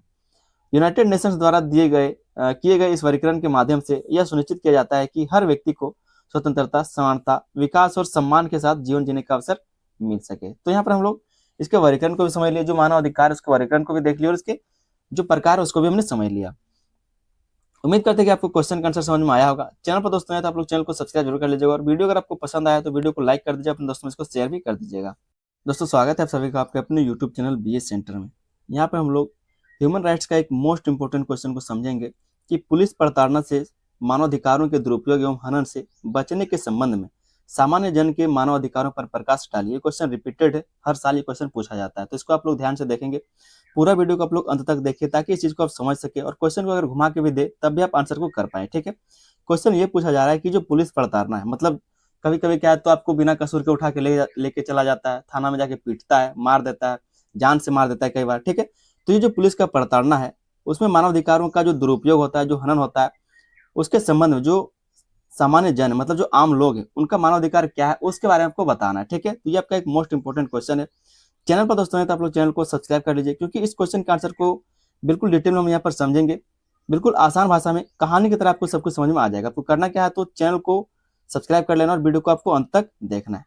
ये वीडियो अगर आपको पसंद है तो वीडियो पर लाइक कर दीजिएगा और अपने दोस्तों में इसको शेयर भी कर देना है। एक छोटा सा आप लोग को काम करना है, वीडियो को शेयर कर देना है। ठीक है, चैनल को सब्सक्राइब जरूर कर लीजिए, वीडियो को लाइक कर दीजिए और वीडियो को अंत तक देखिए। ठीक है, समझते हैं हम लोग इस क्वेश्चन के आंसर को। कहा जा रहा है कि लोकतांत्रिक व्यवस्था में पुलिस का मुख्य कार्य नागरिकों की सुरक्षा करना होता है। जो लोकतांत्रिक व्यवस्था मतलब हमारा देश क्या है, एक लोकतांत्रिक देश है, तो कहा जा रहा है कि इस तरह का जो व्यवस्था है, ठीक है, उसमें पुलिस का मुख्य कार्य क्या होता है तो नागरिकों की सुरक्षा करना होता है। मतलब हम और आप जैसे जो लोग हैं उसकी सुरक्षा करना पुलिस का काम होता है। अब पुलिस का गाड़ी में जो थाना होता है वहां पर देखते होंगे कि सेवा ही धर्म इस तरह से लिखा हुआ रहता है, लेकिन कितना सेवा और कितना वो लोग धर्म मानते हैं सभी को पता है। तो उसी के बारे में कहा जा रहा है कि लोकतांत्रिक व्यवस्था में पुलिस का मुख्य कार्य नागरिकों की सुरक्षा करना होता है। लेकिन कई बार पुलिस द्वारा मारपीट, डराना धमकाना, गलत गिरफ्तारी या फिर मानसिक उत्पीड़न जैसी घटनाएं सामने आती हैं। इसे पुलिस प्रताड़ना कहा जाता है और इसी चीज को क्या है तो पुलिस प्रताड़ना कहा जाता है। और यह सीधे मानव अधिकारों का उल्लंघन है। ये क्या है तो सीधा मानव अधिकारों का उल्लंघन है। ऐसे मामलों को रोकने और नागरिकों की सुरक्षा सुनिश्चित करने के लिए संविधान, कानून और सुप्रीम कोर्ट ऑफ इंडिया के निर्देशों के आधार पर सामान्य लोगों को कई महत्वपूर्ण अधिकार दिए गए। ठीक है, ऐसे मामलों को कहा जा रहा है कि ऐसे मामलों को रोकने के लिए, ये जो आपके साथ प्रताड़ना होता है उसको रोकने के लिए, नागरिकों की सुरक्षा सुनिश्चित करने के लिए संविधान के द्वारा, कानून के द्वारा और जो हमारा सुप्रीम कोर्ट है उसके निर्देशों के आधार पर सामान्य लोगों को कई सारे महत्वपूर्ण अधिकार दिए गए हैं। ठीक है, इन अधिकारों को समझना बहुत जरूरी है, क्योंकि जागरूक व्यक्ति अपने अधिकारों की रक्षा कर सकता है, तो इस चीज को समझना जरूरी है। चलिए समझते हैं हम लोग कि हमारे जो पुलिस प्रताड़ना हमसे हमारे साथ जो होता है उससे बचने के लिए हमारे क्या क्या मानवाधिकार दिए गए हैं सुप्रीम कोर्ट के द्वारा, हमारे संविधान के द्वारा, हमारे कानून के द्वारा। पुलिस प्रताड़ना से बचाव के लिए सामान्य जन के अधिकार, क्या अधिकार हमारे लिए जो है सरकार के द्वारा दिया गया है, तो उस चीज को हम लोग यहाँ पर देखते हैं। पहला जो हमारा अधिकार है वो है सम्मान और गरिमा के साथ जीवन जीने का अधिकार, क्योंकि सम्मान और जीवन के साथ आप जीवन जीने के अधिकारी हैं। अगर आप मानव हैं, अगर आप जन्म लिए हैं दुनिया में, तो आप मानव अधिकार के हकदार हैं। ठीक है, तो सम्मान और गरिमा के साथ जीवन जीने का अधिकार दिया गया है संविधान के द्वारा, सुप्रीम कोर्ट के द्वारा और हमारे कानून के द्वारा। हर व्यक्ति को सम्मान पूर्व जीवन जीने का अधिकार है, चाहे वह किसी भी परिस्थिति में क्यों ना हो, चाहे वो गरीब हो, चाहे वो लंगड़ा लूल्हा हो, किसी भी परिस्थिति में हो। ठीक है, क्या कहा जा रहा है कि हर जीवन स्तर, हर व्यक्ति को क्या है तो सम्मान पूर्वक जीवन जीने का अधिकार है, चाहे वो किसी भी परिस्थिति में हो। इसका अर्थ यह है कि पुलिस किसी भी व्यक्ति के साथ अमानवीय व्यवहार, गाली गलौज, मारपीट या फिर अपमानजनक व्यवहार नहीं कर सकती। ठीक है, अगर पुलिस ऐसा करती है तो यह मानव अधिकारों को स्पष्ट उल्लंघन माना जाता है। इस अधिकार का उद्देश्य यह सुनिश्चित करना है कि हर व्यक्ति की गरिमा बनी रहे और उसके साथ इंसान की तरह व्यवहार किया जाए, और उसके साथ क्या है तो इंसान की तरह व्यवहार किया जा सके। तो सम्मान और गरिमा के साथ जीवन जीने का अधिकार है। अगर आपको पुलिस गाली गलौज करता है आपके साथ, अमानवीय व्यवहार करता है, मारपीट करता है, अपमानजनक व्यवहार करता है आपके साथ, तो ये क्या है, ये आपका मानव अधिकार का उल्लंघन है। ठीक है, इसी के बारे में कहा जा रहा है कि इस स्पष्ट रूप से मानव अधिकार का उल्लंघन माना जाता है। इस अधिकार का उद्देश्य यह सुनिश्चित करना है कि हर व्यक्ति की गरिमा बनी रहे और उसके साथ इंसान की तरह व्यवहार किया जा सके। ये जो आपका सम्मान और गरिमा के साथ जीवन जीने का अधिकार दिया गया है कानून के द्वारा। ठीक है, तो इसमें ये चीज सुनिश्चित करने के लिए कहा गया। दूसरा जो हमारा अधिकार है वो है बिना कारण गिरफ्तारी से सुरक्षा। बिना कारण के आपको कोई गिरफ्तार नहीं कर सकता, जो पुलिस है वो आपको गिरफ्तार नहीं कर सकता, इससे हमें सुरक्षा मिलता है, जो हमारा मानव अधिकार है। ठीक है, इसमें कहा जा रहा है कि किसी भी व्यक्ति को बिना उचित कारण के गिरफ्तार नहीं किया जा सकता। पुलिस को यह बताना आवश्यक होता है कि व्यक्ति को किस आरोप में गिरफ्तार किया जा रहा है। यदि कारण स्पष्ट नहीं बताया जाए तो गिरफ्तारी अवैध मानी जाती है। यह अधिकार नागरिकों को अनावश्यक और मनमानी गिरफ्तारी से बचाता है तथा पुलिस की शक्ति को सीमित करता है ताकि वह अपने अधिकारों का दुरुपयोग ना कर सके। तो जो आपका अवैध गिरफ्तारी, ठीक है, यहाँ पर जो आप पॉइंट देख पा रहे हैं, बिना कारण की गिरफ्तारी से सुरक्षा में देता है। जो हमारा मानव अधिकार है ये क्या करता है, हमें बिना कारण या फिर कैसे जो अवैध गिरफ्तारी उससे हमें सुरक्षा देने का काम करता है। नहीं तो पुलिस जब चाहे किसी भी आरोप के लिए आपको उठा करके ले जा सकता है और किसी भी आरोप में आपको फंसा सकता है। गिरफ्तार करने के लिए जब पुलिस आते हैं आपके घर तो एक कागज के साथ वो लोग आते हैं। कागज चाहिए ही चाहिए। ठीक है, कागज में ये लिखा हुआ रहता है कि आपको किस आरोप में ले जाया जा रहा है, किस अधिकारी के अंडर आपको रखा जाएगा, किस अधिकारी के अंडर आपको पूछताछ किया जाएगा और कब आपको वहां पर थाना में पेश किया जाएगा। ठीक है, मतलब सब कुछ वहां पर उस कागज में लिखा हुआ रहता है। तो उस अधिकार पर वो आपको थाने ले जा सकता है, नहीं तो नहीं ले जा सकता। तो अवैध गिरफ्तारी से हमें सुरक्षा देता है, जो हमारा मानव अधिकार है। तीसरा जो हमें अधिकार मिलता है कानून के द्वारा, सर्वोच्च न्यायालय के द्वारा या फिर जो सरकार है, जो संविधान उसके द्वारा, वह वकील से संपर्क करने का अधिकार। हमें वकील से संपर्क करने का अधिकार दिया गया है। गिरफ्तारी के बाद प्रत्येक व्यक्ति को यह अधिकार है कि वह अपने वकील से संपर्क कर सके और उससे सलाह ले सके। यह अधिकार इसलिए महत्वपूर्ण है क्योंकि कई बार पुलिस दबाव बनाकर या डराकर व्यक्ति से गलत बयान दिलवाने की कोशिश करती है।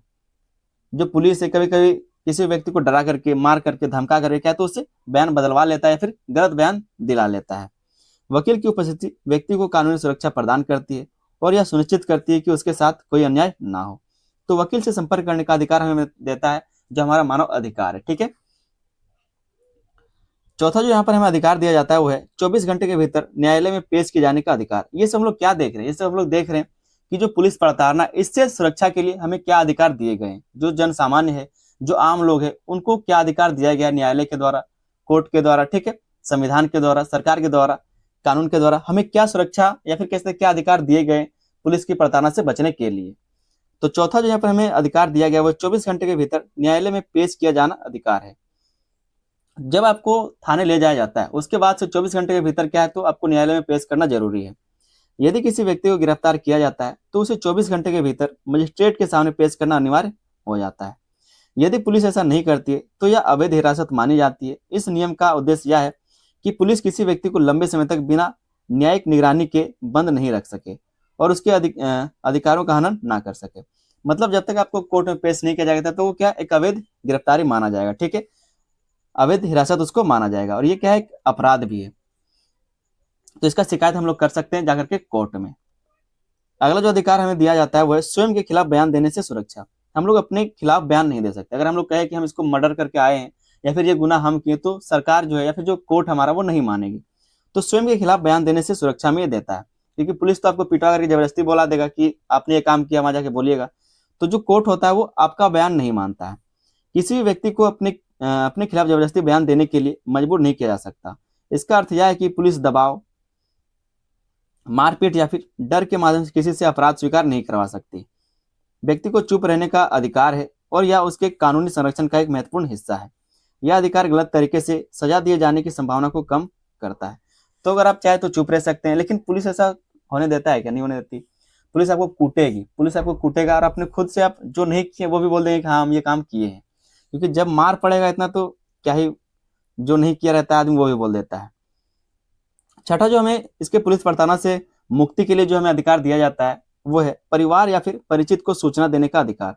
आपको अपने परिवार या फिर परिचित को सूचना देने का अधिकार दिया जाता है पुलिस प्रताड़ना से। ये सब क्या है, तो पुलिस प्रताड़ना से जो बचने का हमें अधिकार दिया जाता है कानून के द्वारा, वे सारे अधिकारों को हम यहाँ पर समझ रहे हैं। गिरफ्तारी के बाद पुलिस का कर्तव्य होता है कि वह उस व्यक्ति के परिवार या फिर किसी परिचित को उसकी जानकारी दे। इससे व्यक्ति अकेला नहीं रह जाता और उसके साथ होने वाले किसी भी अन्याय की संभावना को कम हो जाती है। मतलब अगर आपके साथ कोई आ जाएगा, आपके परिचित लोग या फिर आपके परिवार के लोग, तो सबसे पहला काम तो पुलिस का ये है कि उसके परिवार तक ये खबर पहुंचाया जाए। इससे क्या होगा, तो अन्याय की संभावना कम होगी। यह अधिकार पारदर्शिता और सुरक्षा दोनों सुनिश्चित करता है। जब परिवार आपके साथ रहेगा तो जो पुलिस है वो आपको मारपीट नहीं कर सकेगा, ठीक है। तो परिवार या फिर परिचित को सूचना देने का अधिकार है आपको, यह अधिकार दिया जाता है कानून के द्वारा हमें। सातवां जो अधिकार है वो है चिकित्सीय जांच का अधिकार। चिकित्सीय जांच का अधिकार कहा जा रहा है कि गिरफ्तार व्यक्ति का समय समय पर चिकित्सीय परीक्षण होना आवश्यक है। इसका उद्देश्य यह सुनिश्चित करना है कि उसके साथ किसी प्रकार का शारीरिक अत्याचार ना हो, आपको थाने में कूटा नहीं गया हो, हिरासत में आपको मारा ना गया हो। इसके लिए क्या है, तो समय समय पर उसका चिकित्सीय परीक्षण होना जरूरी है, उसका जांच होना जरूरी है। यदि पुलिस द्वारा मारपीट की जाती है तो मेडिकल रिपोर्ट इसके प्रमाण के रूप में काम करती है। लेकिन जो मेडिकल वाले होते हैं वो भी क्या है, तो इसके साथ मिले हुए रहते हैं। और जब कूटा जाता है आपको, उसके बावजूद भी मेडिकल वाले क्लियर आपको कैसे थे कागज बना कर देते हैं कि इसके शरीर में कोई दाग नहीं, कुछ नहीं है, बिल्कुल साफ है ये। इस प्रकार यह अधिकार पुलिस अत्याचार को रोकने में महत्वपूर्ण भूमिका निभाता है। तो चिकित्सीय जांच का अधिकार यहाँ पर हम लोग को दिया गया है, जो मानव उसको अधिकार दिया गया है। आठवां जो अधिकार है वो है महिलाओं के विशेष अधिकार।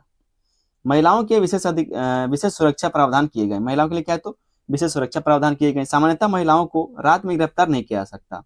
महिलाओं ने चाहे कोई भी गुनाह किया उसको रात में गिरफ्तार नहीं किया जा सकता, और उनकी तलाशी केवल महिला पुलिस द्वारा ही ली जा सकती है। उसको गिरफ्तार भी कौन करेगा, तो महिलाएं ही करेंगी। इन नियमों का उद्देश्य महिलाओं की गरिमा और सुरक्षा को बनाए रखना है तथा उनके साथ किसी प्रकार के दुरुपयोग को रोकना है।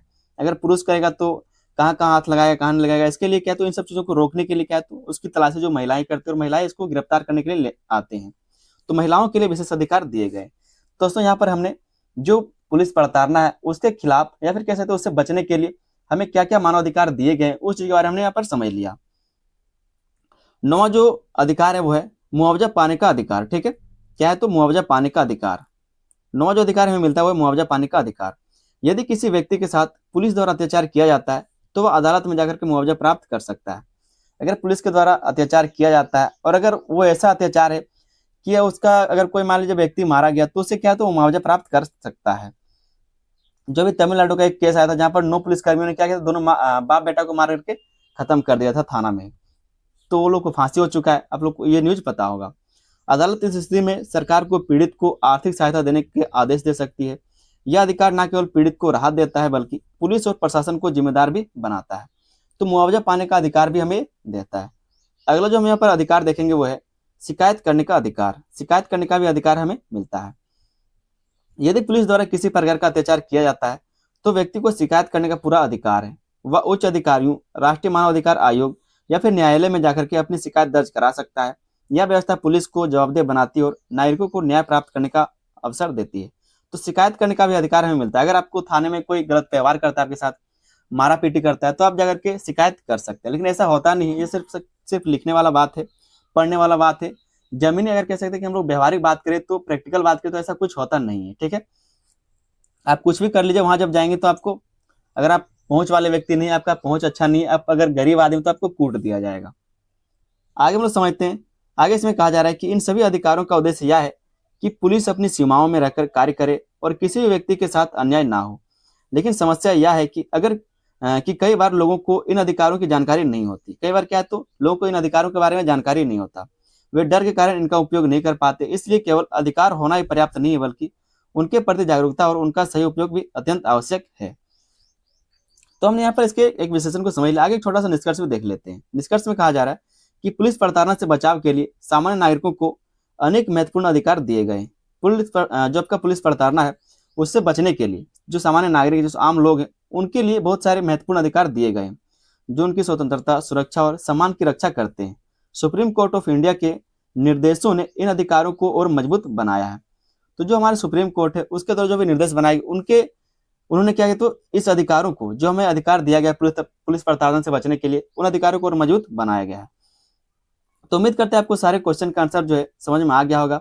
इसमें आपको ये बताना था कि जो पुलिस प्रताड़ना है, ठीक है, जो हमारे साथ गलत काम किया जाता है, पुलिस ले जाती है जबरदस्ती उठा करके, अगर आप जो नहीं किए उसमें भी आपको फंसा दिया जाता है, तो उससे बचने के लिए जो हमारे मानव अधिकार हैं वो क्या क्या दिए गए हैं कानून के द्वारा, सरकार के द्वारा, जो आपके सुप्रीम कोर्ट है उसके द्वारा हमें क्या क्या अधिकार दिया गया है पुलिस प्रताड़ना से बचने के लिए, उसके बारे में आपको यहाँ पर पॉइंट बताना था। तो उम्मीद करते हैं आपको क्वेश्चन का आंसर समझ में आ गया होगा। चैनल पर दोस्तों नए तो आप लोग चैनल को सब्सक्राइब जरूर कर लीजिएगा। वीडियो पसंद है तो वीडियो को लाइक करके अपने दोस्तों में इसको शेयर भी कर देना है।